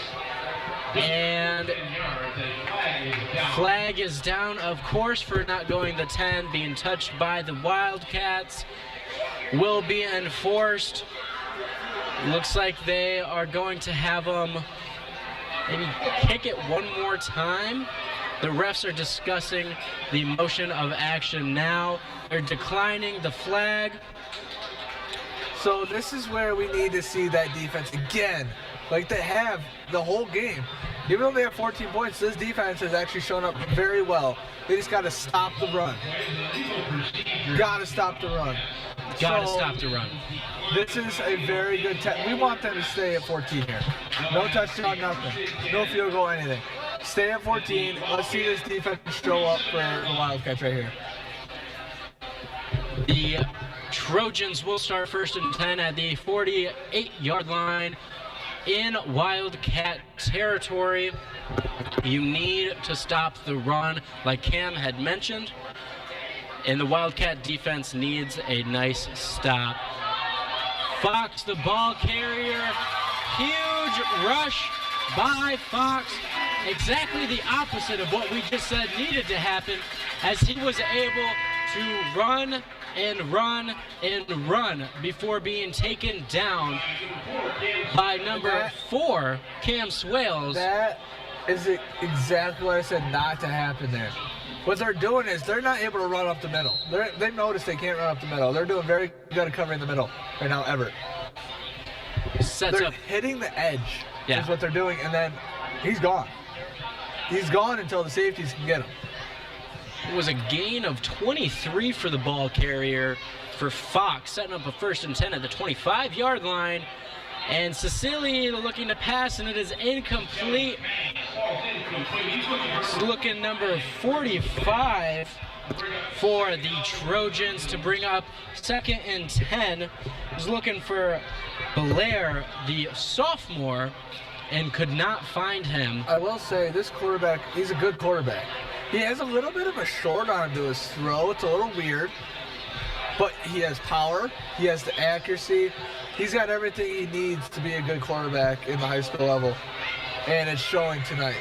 He's not having the most help out there with his wide receivers. Like that tight end, it should be 34, possibly not even 34. They should have 21 points on the board right now. Yes, they should. They dropped the ball in the end zone. Dropped it, not being able to capitalize it. Cecilia is taken down by number 11, McCoy, for the Wildcats for the sack. What a great tackle by McCoy. Found Cecilia in the backfield, brought him down to knock back 3 yards for 3rd and 13 for the Trojans. This is where we're going to see, like I was just saying, his little short arm he's got, but he's got the accuracy. But I hope the accuracy does not pay off here and an incompletion or an interception here. Yeah. I would like to say an incompletion or interception here. Obviously, I think they're going to throw the ball. But I think we're going to have an incompletion and interception here. I'm going 2 for 3 tonight. I'm hoping to go 3 for 4. So, incompletion or interception right here. Yeah, 13 yards back is far for 3rd down, and Cecilia's looking to pass, and the pass is incomplete. Had about 4 Wildcat defenders in the secondary run into each other, try to intercept it, but just luckily a Trojan player was able to jump up and push that ball down. Knew he really didn't have that. 3 for 4. He knew that he was not going to be able to receive the ball. He wanted to kick it away from the Wildcats defenders, and that's what he did, setting up 4th and 13 for the Trojans on the 27-yard line.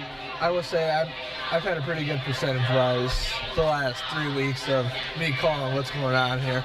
That's all I'm saying. Being able to call these plays is not easy, folks.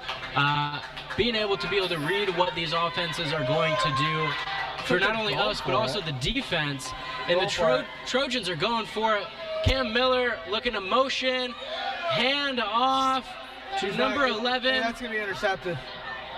And incomplete, but the flag is down, and that is going to be a pass interference on the Wildcats. Flag down for the Wildcats. It will be pass interference, and that is not good, folks, to put it bluntly. That is not good. It was a little reverse play. It was handed off to, I think, number 1, Cam Miller, and he went to throw it, and he had the guy he was throwing to had 2 Wildcat defenders on him, and they both kind of tackled him before the ball was there. Looked like a little flea flicker action from the Trojans, but unfortunately fortunately fell incomplete. But there is unfortunately a flag down, and they're discussing the flag now, as that will be pass interference against the Wildcats. Refs are discussing and letting both teams know what had just happened, and they are going to move all the way down from the 27-yard line to about the 14-yard line. Pickup of about 13 yards for the Trojans. It's going to be an official timeout, and we are going to send you to a quick break from our sponsors. Your local family-owned dealer for tractors, implements, and more is Burnip's Equipment Company, with 8 convenient locations, including Big Rapids, Breckenridge, Coopersville, Dorr, Hudson, Nashville, 3 Rivers, and Wyatt, Indiana. Burnip's offers more than just tractors, from mowers and snow blowers to combines, plus parts, expert service, and fully stocked hardware stores. Backed by a dedicated team, they're proud to support our communities and proud to be a broadcast sponsor of the Evart Wildcats. Welcome back to B1039, the home of your Evart Wildcats. I'm Jonathan Hart alongside Cameron Miller, and what the officials were just discussing is if that was enough yardage to give the Trojans a first down, and it looked like it did. So the Trojans will now be operating under a fresh set of downs. The interference. Pass interference call does not give high school teams automatic first downs, but for the Trojans, the yards for the flag, which was 15, did give them enough for a first down. Hand off to number 2 for the Trojans, Vanderbrook for a short gain. Cade Morgan on the tackle. Like I've said, it's that middle. They're not able to run out the middle. Unhopefully, they can get the idea to where they have to run it outside because they're beating them every time on the outside. They're not beating them up the middle, so they need to hit the outside to try to beat them there. Yeah, you need to. I'm hoping they took those halftime adjustments and they're able to look at the outside as it's sitting 2nd and 10 for the Trojans on the 14-yard line. Hey, we're having an interception right here. I'm calling it right now. Sassini in the pocket and tackled by the Wildcats. Huge tackle, huge sack for the Wildcats. They're getting hyped out on the field. These fans are getting hyped out on the field. The cheerleaders are all getting hyped out. It's going to be a 7-yard loss. It'll be 3rd and 17 for the Trojans. They got bailed out with the pass interference call, but now they're looking back at 3rd and 17. The guy that just got the tackle, his name's Ronnie. They call him, his real name's Ronald, but we like to call him Ronnie at the Career Center. And what a kid he is. I love that kid. He's one funny kid. One funny kid. And he doesn't get much playing time, but when he does get the playing time, I've heard, he makes the plays. And that's what he just did right there. That's what he did. He shows up when he needs to show up, and showed up with a 7-yard sack. Cecily for an interception to the Wildcats. Intercepted in the end zone by your Wildcats. Magnuson on his 2nd pick of the night. What a night Brennan's had. He's had a lot of catches. I think he's almost had, I think he had a touchdown, did he? Did he have a touchdown? I can't remember if he had a touchdown or not. It feels like a lot of people have had touchdowns. And he's got 2 picks. 2 picks, and just remember, we have been kicking the point after each touchdown, and our kicker is Magnuson. He's had a night. He's had a night. He's made all but one. And he's just having a great time tonight on the field, and it's showing. He's having fun, and it's showing on the scoreboard. It's showing in his stats. The Wildcats lined up in a shotgun formation with both of their running backs to the left and right of Anderson, taken over at the 20-yard line after that pick. Anderson with the snap, hands it off to Swalls. Nice pickup by Swales for about 5 yards. Swalls. There's not a big difference. I'm going to be completely honest with you. But his family listening might think that's not the right thing, so we'll call him Swalls, right? Is it Swalls or Swales? What is it? Swalls. Is it Swalls or Swales? Swalls with a 5-yard pickup for 2nd and 5 for your Evart Wildcats on the 25-yard line. 6 minutes and some change left to go in this 3rd quarter. Aiden Anderson with the pass, and the pass is just slightly past him. Incomplete for Morgan. It was just an inch in front of him, and Morgan will not be able to come down with the catch, setting up a 3rd and 5 for the Wildcats. Just slightly overthrown there by Anderson. He's been like that a little all night, overthrown, underthrown. He's had a couple good passes, but it's kind of been one of those nights where he's overthrown and underthrown. But that's okay, because obviously he's had an injury holding back a little bit for the last couple of weeks. And he's obviously still hurting, but he's getting over it. And it's still obviously kind of affecting him a little bit. And it shows, the scoreboard shows he's having as well of a night as he can. Yeah. Anderson, pass complete to Swales, Cameron Swales, for the 1st down and some more for the Wildcats. Great 2025 debut for Swales here tonight. Great first game for Swales. I agree. sets up another 1st and 10 for the Wildcats. Gets them a fresh set of downs. They will be at the 35-yard line. So he was able to pick up about 10 yards on that reception. And the momentum is sticking with the Wildcats, up 3 scores, 5:53 left in the quarter. If they score here, I think we see some backups come in.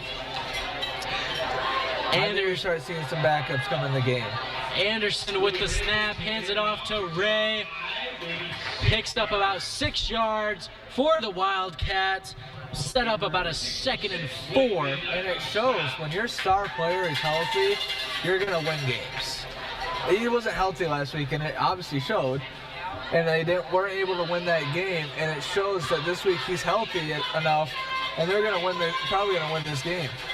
Hoping they win the game. This is football. We've seen crazier things happen. We're hoping they march down and they're able to score. Running back to the left of Anderson. The snap is out. He's in the pocket looking to throw. The throw is out of his hands, and it is incomplete. Looking long for a receiver. Incomplete pass. No one really to be found there for Anderson. Sets up a 2nd down and about 3rd down and 5 to go on the 40-yard line for the Wildcats. Not really sure what he was thinking there. I think we had a miscommunication there with his wide receiver and him.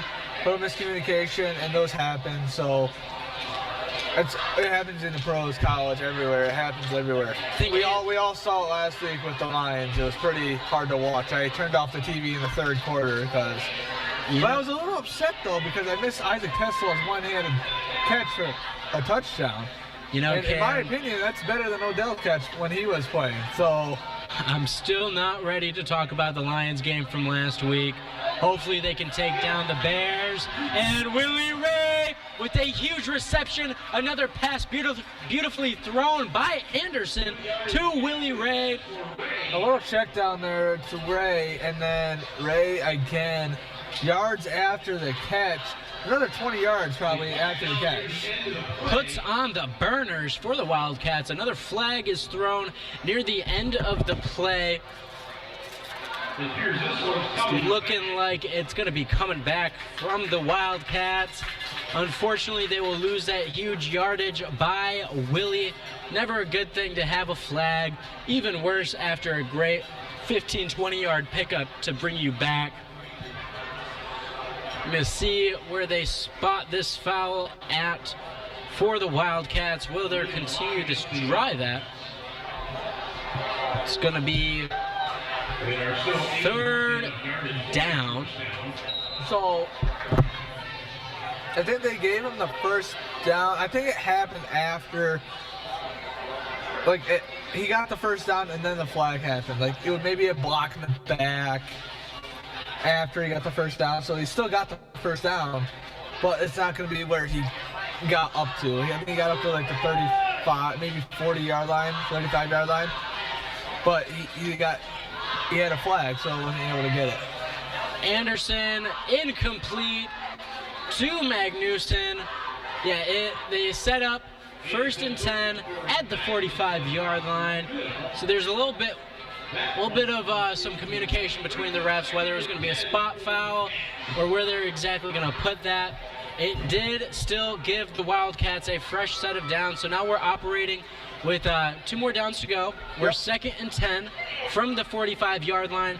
4 minutes and 53 seconds left in this 3rd quarter. This is one of those nights where I'm enjoying some football. Usually I'm getting eaten alive by bugs on the sideline, and I'm enjoying it because I'm under a roof and not getting eaten alive by some bugs. Handoff from Anderson to Swales. Brought down, still inside the backfield. So it's gonna bring them back just a little bit to the 3rd and 13-yard line. Unfortunately, a loss of yards on that play brings them back. They are now on the 41-yard line. They have 13 yards to go.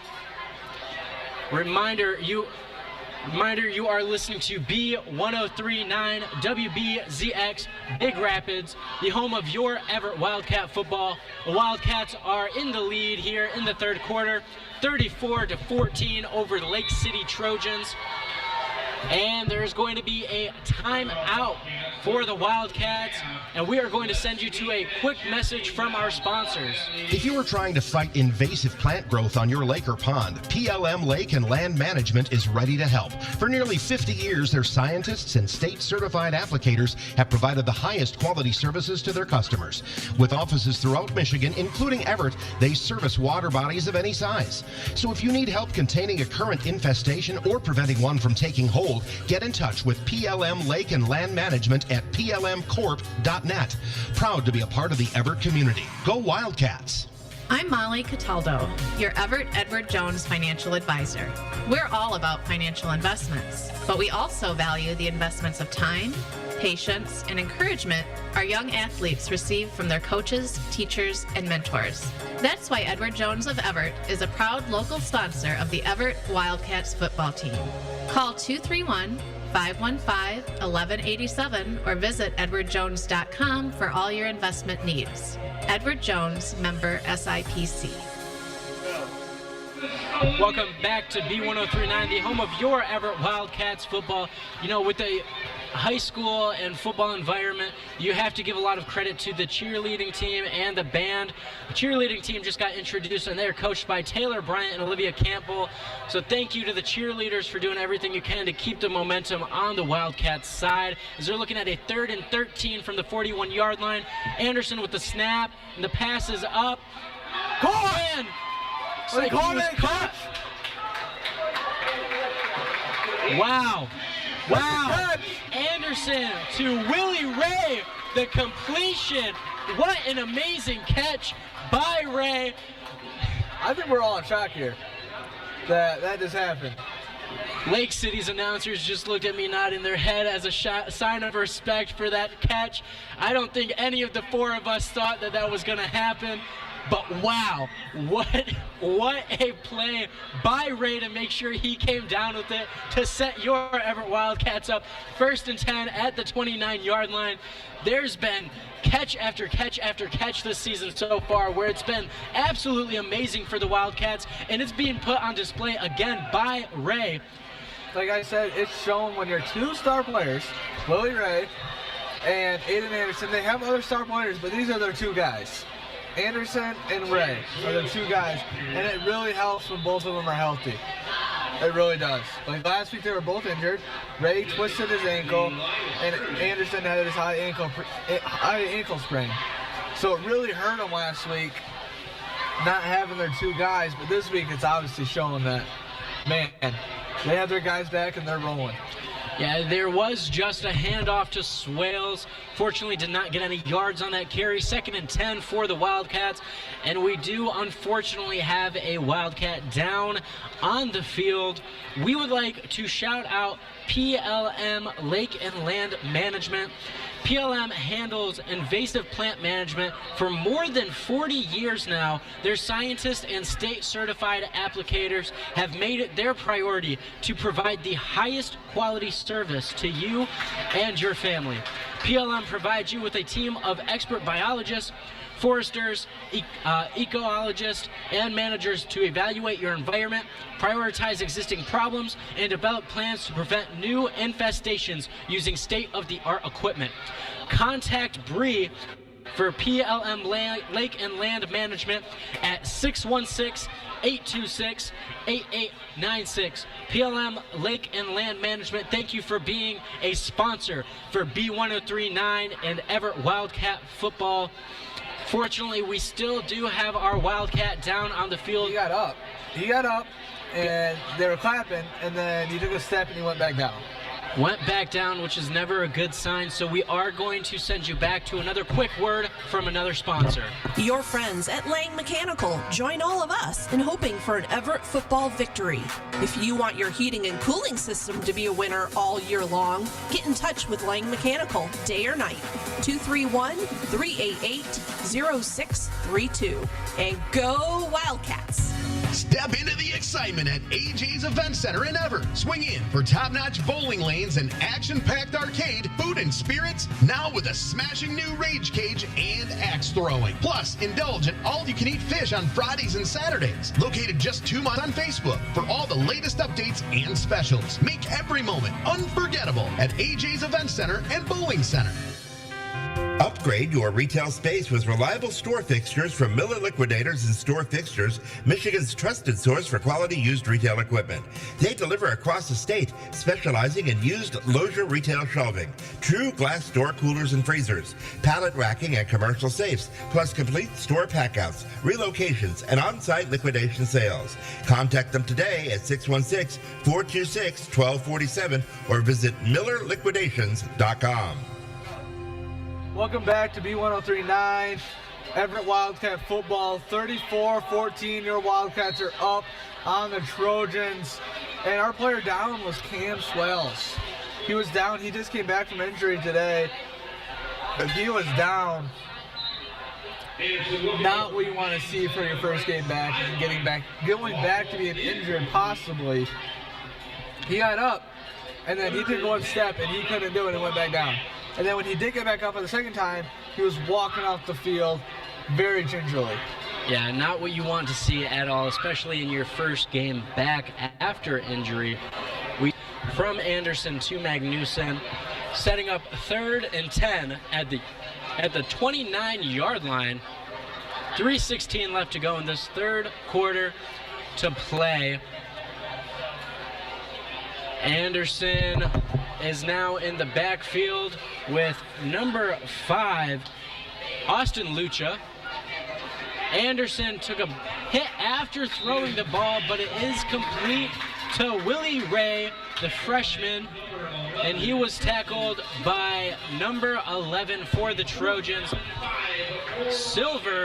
Tristan Silvers, the junior, is going to gain about 5 yards for the Wildcats, setting up a 4th and 5 on the 22-yard line. 2 minutes, 50 seconds left in the third quarter, and they're going to go for it. 5 yards left to go on the Trojans' own 22-yard line. Anderson, the running back in the backfield. Looks like that's Cade Morgan in the backfield with Anderson. Having some communications with Coach Bryant on the sidelines. The snap is out. Anderson, the pass is complete. Pass is complete to Cade Morgan for the first down and a couple more. Great little slant route there by Cade Morgan. Great pass by Anderson to get that first down, and much needed first down for the Wildcats. Much needed. So you weren't excited to talk about the Lions, yeah, but let's talk about a little bit about the Wolverines and apparently your Spartans. Oh yeah, I'll talk all about that. I mean, Bryce Underwood got paid $1 million for every completion he threw against Oklahoma, which wasn't many. He is maybe Bryce. He's underperforming. But here's the thing. He is a true freshman, and it did show that he is a freshman against Oklahoma. But I will say, your boy Childs had one heck of a game. Childs had a heck of a game, and Willie has a heck of a game with another touchdown for Willie Ray in this Everett Wildcats team as they march down the field once again after a great 4th down conversion. They're able to pick it up. So, touchdown. Willie Ray's got 4 touchdowns on the night. And as a freshman, how many times do we have to say, as a freshman, he has 4 touchdowns on the night. I don't think I've ever seen anything from a freshman like that before. Absolutely crazy work for Ray. Another touchdown, but also another flag on the field against the Trojans. Personal flag. So you want to talk about freshmen? Bryce Underwood showing that he was a freshman, right? Showing that he was a freshman against Oklahoma, not having the best game. But this is his bounce back week against Central Michigan. Not having Coach Moore. Playing an huge underdog team here coming into Ann Arbor. So Wildcats are looking for the 2-point conversion. Willie Ray on the carry, and Willie Ray is in for the 2-point conversion for your Evart Wildcats. 42 to Lake City Trojans 14. Minute 37 left to go in this third quarter, and the Wildcats are having a game tonight. It took them a couple weeks.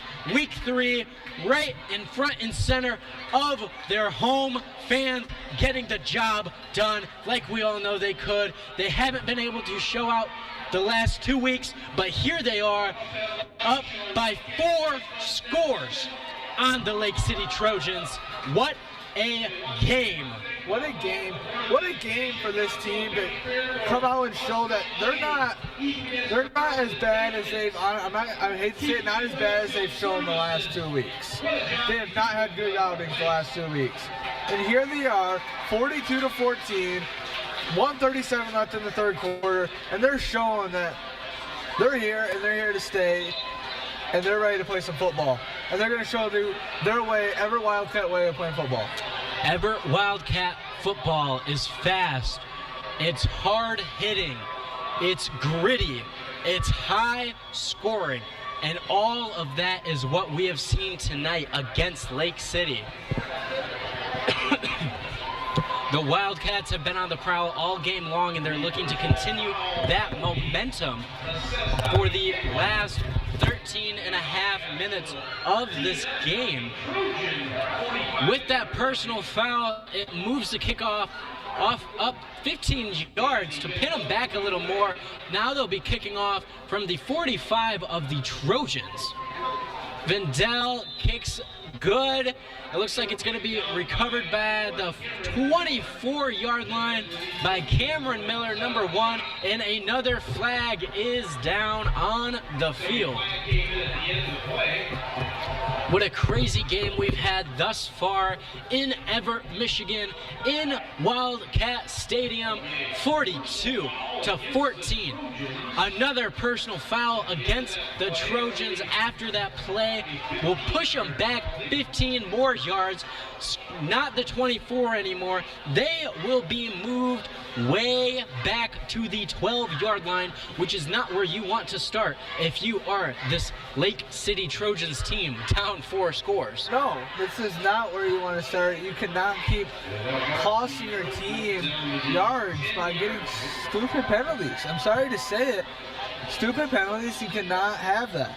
Just cost them 30 yards in 2 plays, being able to move the kickoff up 15 yards, another 15-yard personal foul. They're giving up 30 yards in the past 2 plays, which is completely unacceptable on any team you're on. I would not be shocked, though, if they don't score here and we see the backups come in for Evart. We don't see Anderson out there anymore. We don't see Willie out there anymore. We don't see that wide receiver core out there anymore. We see all the backups come in and get their reps in the fourth quarter. Keep all your starters safe and ready to go for your next week game. Especially since you've been injured, you want to go into Roscommon with a good, healthy team. Cecily just had an incomplete pass to set up 2nd and 10. And it looked like we had an injured Trojan down on the field, but they are back up. Teams are lining back up at the line of scrimmage to get this next play underway. Snap is up for Cecily. Passes to his tight end. Hey, I must say, are you ready for a 2-hour drive to Roscommon next week? If we get this win, I will be. If we get this win, I'll be very excited going into Roscommon. If we ended up losing this game, I would not be very happy going 2 hours away to Roscommon. Cecily is brought back all the way. Huge sack by the Wildcats. McCoy again, a name we've been calling on defense all game long, with another sack, another great stop. 2-yard stop loss for the Trojans. 4th down and 8, with about 40 seconds left to go in this third quarter. This game's been moving a little quicker than the first 2 games did. It has been. I'm gonna call this one. I'm gonna call a punt here. Oh, look at that. They're punting the ball. An easy call. 4th and 8 at your own 11. You're great punching bounce, though, for Lake City. Great bounce. Really the best thing that you could get out of this punt was as good of a roll and bounce as that got. We'll line the Wildcats up at about the 36-yard line with about 19 seconds left in this third quarter. I'm 5 for 6 right now. I'm very confident in myself. I don't know if I can give you that punt, Cam. You're backed up at your 11-yard line, 4th and 8. You're crazy if you're gonna go for it. But they are lined up 1st and 10 for your Everett Wildcats at the 36-yard line with about 19 seconds left to go in this third quarter. Just a reminder, your Everett Wildcats are up. And when I say up, I mean up and then some, a little more after that, and that's where they are. 42-14 on the Trojans, up by 4 score. So they still have their starters in. I'm taking a Wildcats to score here. Go up huge. 6 scores? Go up 6 scores. Wow. Bullet pass from Anderson is good to Cade Morgan. Yeah, go down here and score, get up huge, and then have the backups coming in that fourth quarter. Keep Anderson, especially Anderson and Willie, not calling out anyone else, saying they're not that level, but we got to keep those two for sure safe going into next week and for the rest of the year, because you can't afford to lose. You can maybe afford to lose Willie for a little bit, but you cannot lose Anderson. You cannot lose Anderson. And that is the final play of the third quarter from Wildcat Stadium. Is a pickup of 9 yards from the receiver Morgan. And we will send you to another break with a word from our sponsors. Worth Landscaping, a second-generation business, has been a proud supporter of Everett Public Schools and all Everett athletics for more than 25 years. Worth Landscaping specializes in irrigation systems, landscape design, hardscapes, hydro seeding, lawn care, to commercial snow and ice removal in the winter. Contact Josh Worth at 231-349-5693 or Tyler Worth 231-629-5150. It'll be worth the call. Worth Landscaping. Hey, it's Lauren. And Michaela with Big Rapids Roofing. Veterans Day is fast approaching, and as a veteran-owned company, it's one of our favorite holidays to celebrate. In honor of all who have served, Big Rapids Roofing is once again partnering with Habitat for Humanity to raise money for their Veterans Critical Home Repair Program. There are a few ways to help us accomplish our mission, one option being our 3rd annual pheasant hunt. It will be hosted at Haymarsh Hunt Club on October 18th. Lunch and guides will be provided by our sponsors. To register, call us at 231-629-8088. Welcome back to B1039, the home of your Everett Wildcats. I'm Jonathan Hart alongside Cam Miller, and we are getting underway in this fourth quarter. Anderson looking to complete a pass, but it's incomplete to Magnuson. Starting this fourth quarter out, the Wildcats are now going to be 3rd and 1 with 11:55 to go in the game. It's going to be 42 for your Everett Wildcats, 14 for Lake City Trojans, as this game is looking to be the first win in that column for your Wildcats. A much needed win too for the Wildcats. As we said the last couple weeks, they've needed a win, and it looks like they're going to get one here tonight, a big one for them. To go on and a big road trip for them next week, like we said, about 2-hour drive to Roscommon. So huge road trip for them next week, and hopefully they can go out and get the win.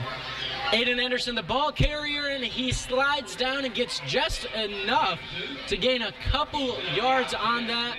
Kept it on the option. First down for the Wildcats, operating with a new set of downs.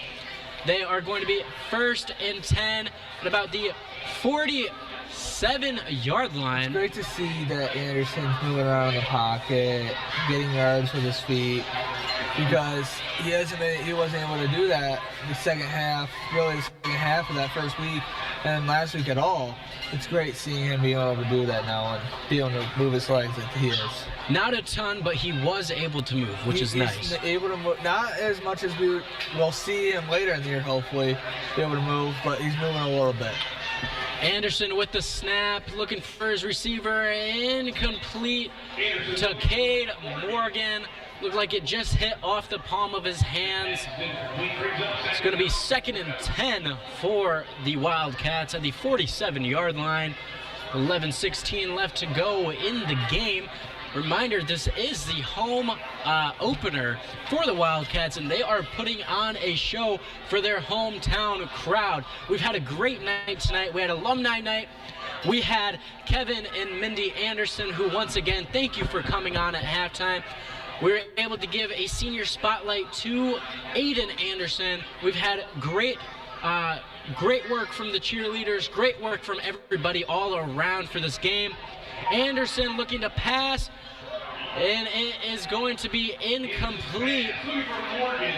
Morgan just dropped on the ground trying to make something out of nothing, but was not able to get it done. It's going to be 3rd down, 3rd and 10 for the Wildcats. When he was throwing that ball, he was getting pushed, and he still got it there, just a little short. Just a little short there for Morgan, but still got it there. Very impressive. We've seen this Everett Wildcat crowd hyped up more and more with every score that gets tallied on against the Trojans. Everyone is excited. Everyone's happy to be here. It's Friday night lights in America. What other place is better than this? The snap was low for Anderson. He gets the pass off. He gets the pass off to Cam Swales. And Cam Swales is turning something into nothing as he marches all the way down 37 yards to the 10-yard line before he is pushed out of bounds. What a crazy recovery by not only Anderson on the snap, but Swales to take that all the way down 37 yards like it was nothing. He had defender after defender on him, and he just brushed them off like they were nothing. Great play, much needed by this offense, and they are marching on the door of the Trojans. It'll be a 1st and 10 at the 14-yard line of Lake City after that amazing pickup by Cameron Swales. I don't know how Anderson got that off. Your bet is as good as mine. He literally had 3. It was a design screen pass, it looked like. 3 guys came after him, and he literally turned and, like, on his sidearm throw over the middle to Swales, and Swales got a huge pickup on it. And Anderson finds his receiver, Magnuson, to gain just a couple yards on that. 2nd down after being thrown out of bounds. Looked like he gained about 2 or 3 yards. It's going to be a 3rd and 7, it looks like. 2nd and 7, my apologies, for the Wildcats. What a last couple plays for the Wildcats, being able to turn nothing into something. Great recovery by Swales on that pass from Anderson, which looked like it really wasn't going to go anywhere, but it went down about 30 yards. It's going to be 2nd and 7 at the 12-yard line. Handoff to Swales, stops, defender falls off of him, moves up just a couple more yards. Looks like no gain on the play. It's going to be 3rd and 7 for the Wildcats at the 12-yard line. Swales was the ball carrier. It's going to be 3rd and 7 for the Wildcats. 9 minutes and 45 seconds left to go in this game. Ball on the 12-yard line. Let's see what the Wildcat offense can conjure up tonight as we are counting down the last few minutes of this game. I would love to see just a little run up the middle. You don't need to score. Well, it looks like he's an empty backfield here, so it looks like he's going to, oh, you got a motion, fake hand, pitch to Morgan.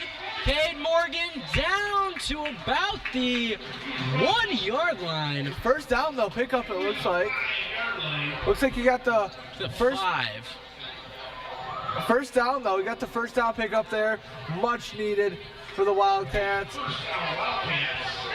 And right now, I think you just run it right here. You just run it. Keep wasting the clock, but if you run it, score, big deal. You score a touchdown. Oh, no, you're at 5 scores.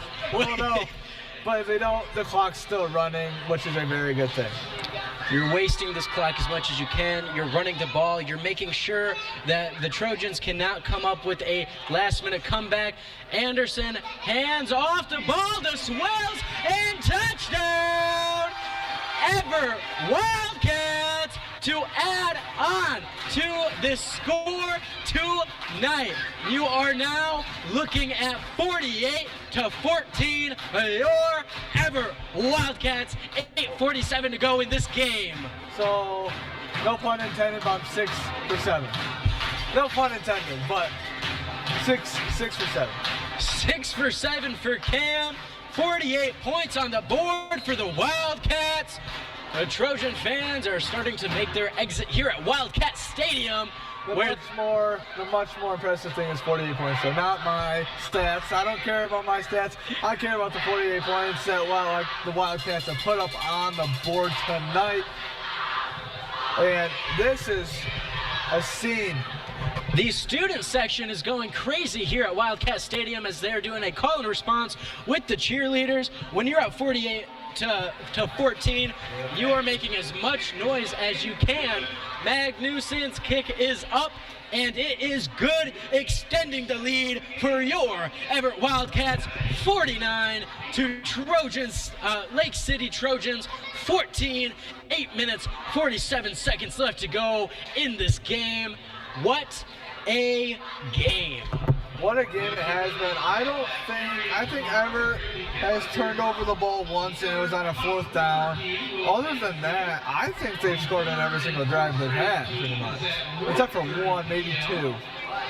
This team has been able to recover the wounds from the past 2 weeks. They have been able to show their coaching staff, their community, their fans, and not only themselves that they are here to be competitive. They are here to play, put any team against them, put, maybe even Bryce Underwood's Michigan team against them, and they are here to cook. They're here to play, and they are on the verge of clinching their first win of the 2025 campaign for the Wildcats. You won't be talking too much trash when Underwood torches Michigan State's defense. So we'll see if he can get through Central Michigan first. That should be a walk in the park, but he's a true freshman, like we've said, so he's got the freshman kinks still, so we'll see how it goes. This game is high scoring for the Wildcats. It has been a great game for the Wildcats. And one of our great sponsors, Big Rapids Roofing. Awesome to have them as a sponsor for this year. They're all about helping you protect your biggest investment in northern Michigan, your home.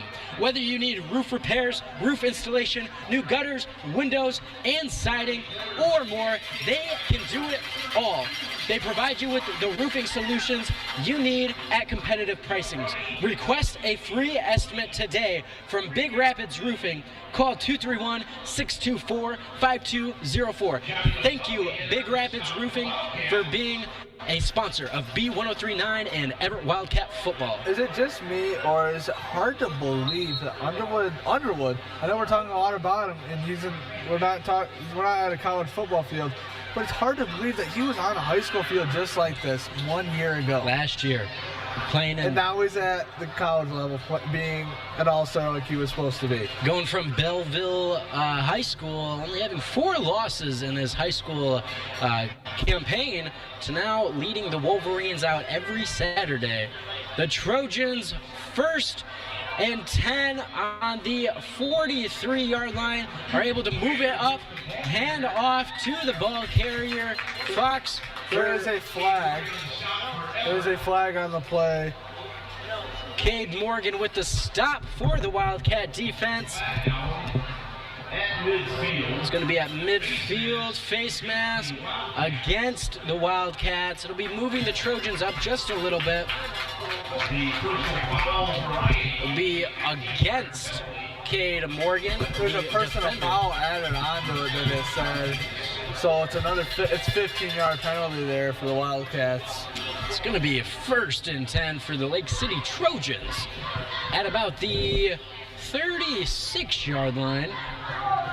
Huge positioning for the Trojans. Down a lot Down 35 to say the points. least. Down 35 points. They're on the 36-yard line, looking to get a couple scores back. Motion by the Trojans. Snap is good for Cecily. Hand off to number 2 for Lake City, Vanderbrook, the sophomore, as he's able to pick up yards for the Trojans. Looks like it's going to give him just enough for the first down. And it will. It was a good little run there for Lake City. Nice. Putting a little drive together here, honestly. They are. Game. It doesn't help that the Wildcats have given up 30 yards in penalties on this drive. Just like Lake City did last drive. Gave up 30 yards and didn't help themselves. Now Evart is giving up 30 yards on the defensive side of the ball. 24-yard line for the Trojans, 1st and 10. Cecily handed off by Cecily to number 71, Samuel Wren, the senior, a little O-line motion. Pass on the tackle. Little 5-yard gain for the big man. Sets up a 2nd and 5 on the 20-yard line for the Trojans. 6.5 minutes to go in the game. Your Evart Wildcats up 49 to the Trojans 14.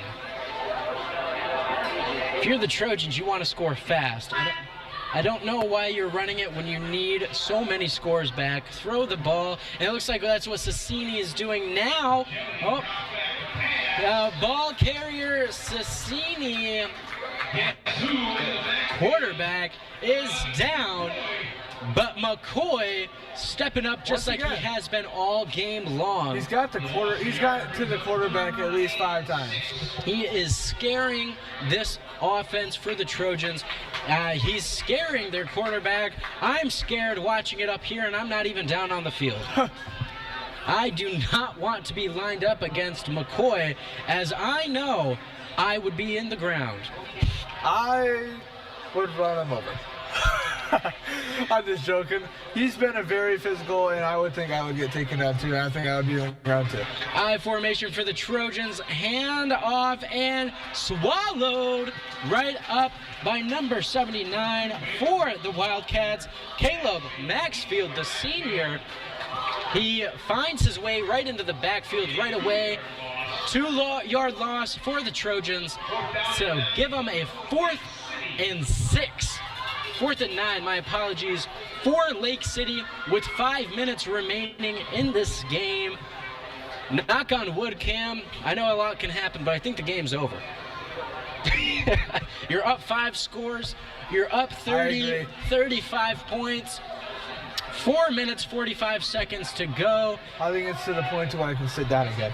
They are at the point where the clock will run unless you're out of bounds. And Cecini on the carry, almost swallowed up in the backfield, but not enough yards for number 11 for the Trojans. Tristan Silvers, he was brought down, and it was not enough for the Wildcats. What a great play. What a great run for the defense. He got a little physical there. Langworthy got a little physical on him. The fans for Lake City were not very pleased with that. But I don't think it was I think it was a clean tackle. It looked pretty clean from up here, and that's what the ref saw too. And with that tackle, it will turn the ball over on downs, giving the Wildcats 1st and 10 at their 25-yard line. The clock is ticking. We are at 3 minutes and 45 seconds left in this game as the Wildcats are looking at finally winning their first game of the 2025 campaign. It's all about running down this clock at this point, playing everything safe. I am very shocked that they are keeping their starters in right now. Very shocked. Very shocked indeed. I am as well. 3 minutes, 20 seconds left. Anderson is met there in the backfield with Swells. Snap is good. Pass is complete to Swales. He'll gain about 5 yards on that reception. 2nd and 5, about the 30-yard line. Less than 3 minutes to go in this game. Once they get the first down here, what they're going to do is they're going to run it and probably get another first down, hopefully get another first down, and then knee it out. You got 2 minutes, 51 seconds left. The time has stopped. We do have a cramp out on the field. They are attending to him now. And with that, we're going to send you to one more break from our sponsors. Stop in to Northland Area Federal Credit Union in Evart, Reed City, or any of their 17 branches in northern Michigan to find great rates on many different financial products. While banks merge more often than you can keep track of and impose increased fees, Northland is a not-for-profit financial co-op committed to helping you save money. They specialize in small business growth and services. Check them out at northlandcu.com. Northland is federally insured by the NCUA. Welcome back to B1039, the home of your Evart Wildcats. I'm John Hart alongside Cam Miller. As always, we have 2 minutes and 51 seconds left in the home opener for your Evart Wildcats. We have seen a game tonight, ladies and gentlemen. Your Wildcats are up 49 to the Trojans 14. We have seen the Wildcats stepping on the gas at all times. No breaks, no stops, just go. And that's what they've been doing as they are holding this Trojans team to only 14 points in this game. There has been no break in this game for the Wildcats. It's been just straight gas. This is what they need to do the rest of the year. Little handoff to Cade Morgan on the handoff. And he has made his way all the way from the 30 to about the 39-yard line, all the way on the opposite side of the field for your Wildcats. 2 minutes, 15 seconds left to go in this game. And they'll spot him out at the 39-yard line for the Wildcats. 2 minutes and counting. At this point, you just need one good rush, and you can kneel it down into victory formation. There it is. There's that rush. Maverick Cass, the ball carrier. I think they have to run one more play, run it first and get that first down, and then they can kneel it out. About the second and 2 for the Wildcats, as we are seeing a great game offensively and defensively come to an end. Anderson's being taken out. They are taking Anderson out. Their quarterback will be replaced by number 12, the freshman Carson Elder, who's getting his first snaps this season as the quarterback. I think he's a fifth quarter kid. I think he's the starting quarterback for JV, so. Hand off to Cass once again. Not enough to gain, but the clock is ticking anyways. 3rd down, 2 yards to go. I would like to see one last play here, and I want to see the freshman be able to throw the ball. I know you want to run it, get the first down. But this is an opportunity. 3rd and 2. Let him throw the ball. Just a little short completion here. You don't even need anything this play. You got 20 seconds left. They're going to do maybe a short little rush where he just slides down, and then that's the game. Fumbles the ball, but it's okay. He's down, slides down, recovers it. 10 seconds left in the game, and that is going to be the end of the game. Your Evart Wildcats 49, Lake City Trojans 14. The Evart Wildcats finally find a way to overcome their opponents and come away with a huge win here at home behind the likes of Aiden Anderson, Cam Swalls, and freshman Willie Ray. what a great night it's been here at Wildcat Stadium. Next week, we are going to be right back here on B1039 in Roscommon at 7 p.m. Thank you to the listeners. Thank you to Kevin and Mindy Anderson for joining us at halftime. Thank you, everyone. You all have a blessed week. Stay blessed. Love someone. Thank you. Have a great night. Thanks, guys. B1039 has been proud to bring you Evart Wildcat football.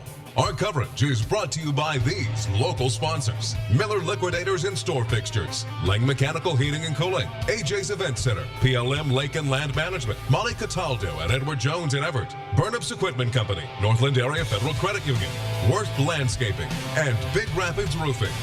We encourage you to patronize all of our local sponsors and tell them you heard their message on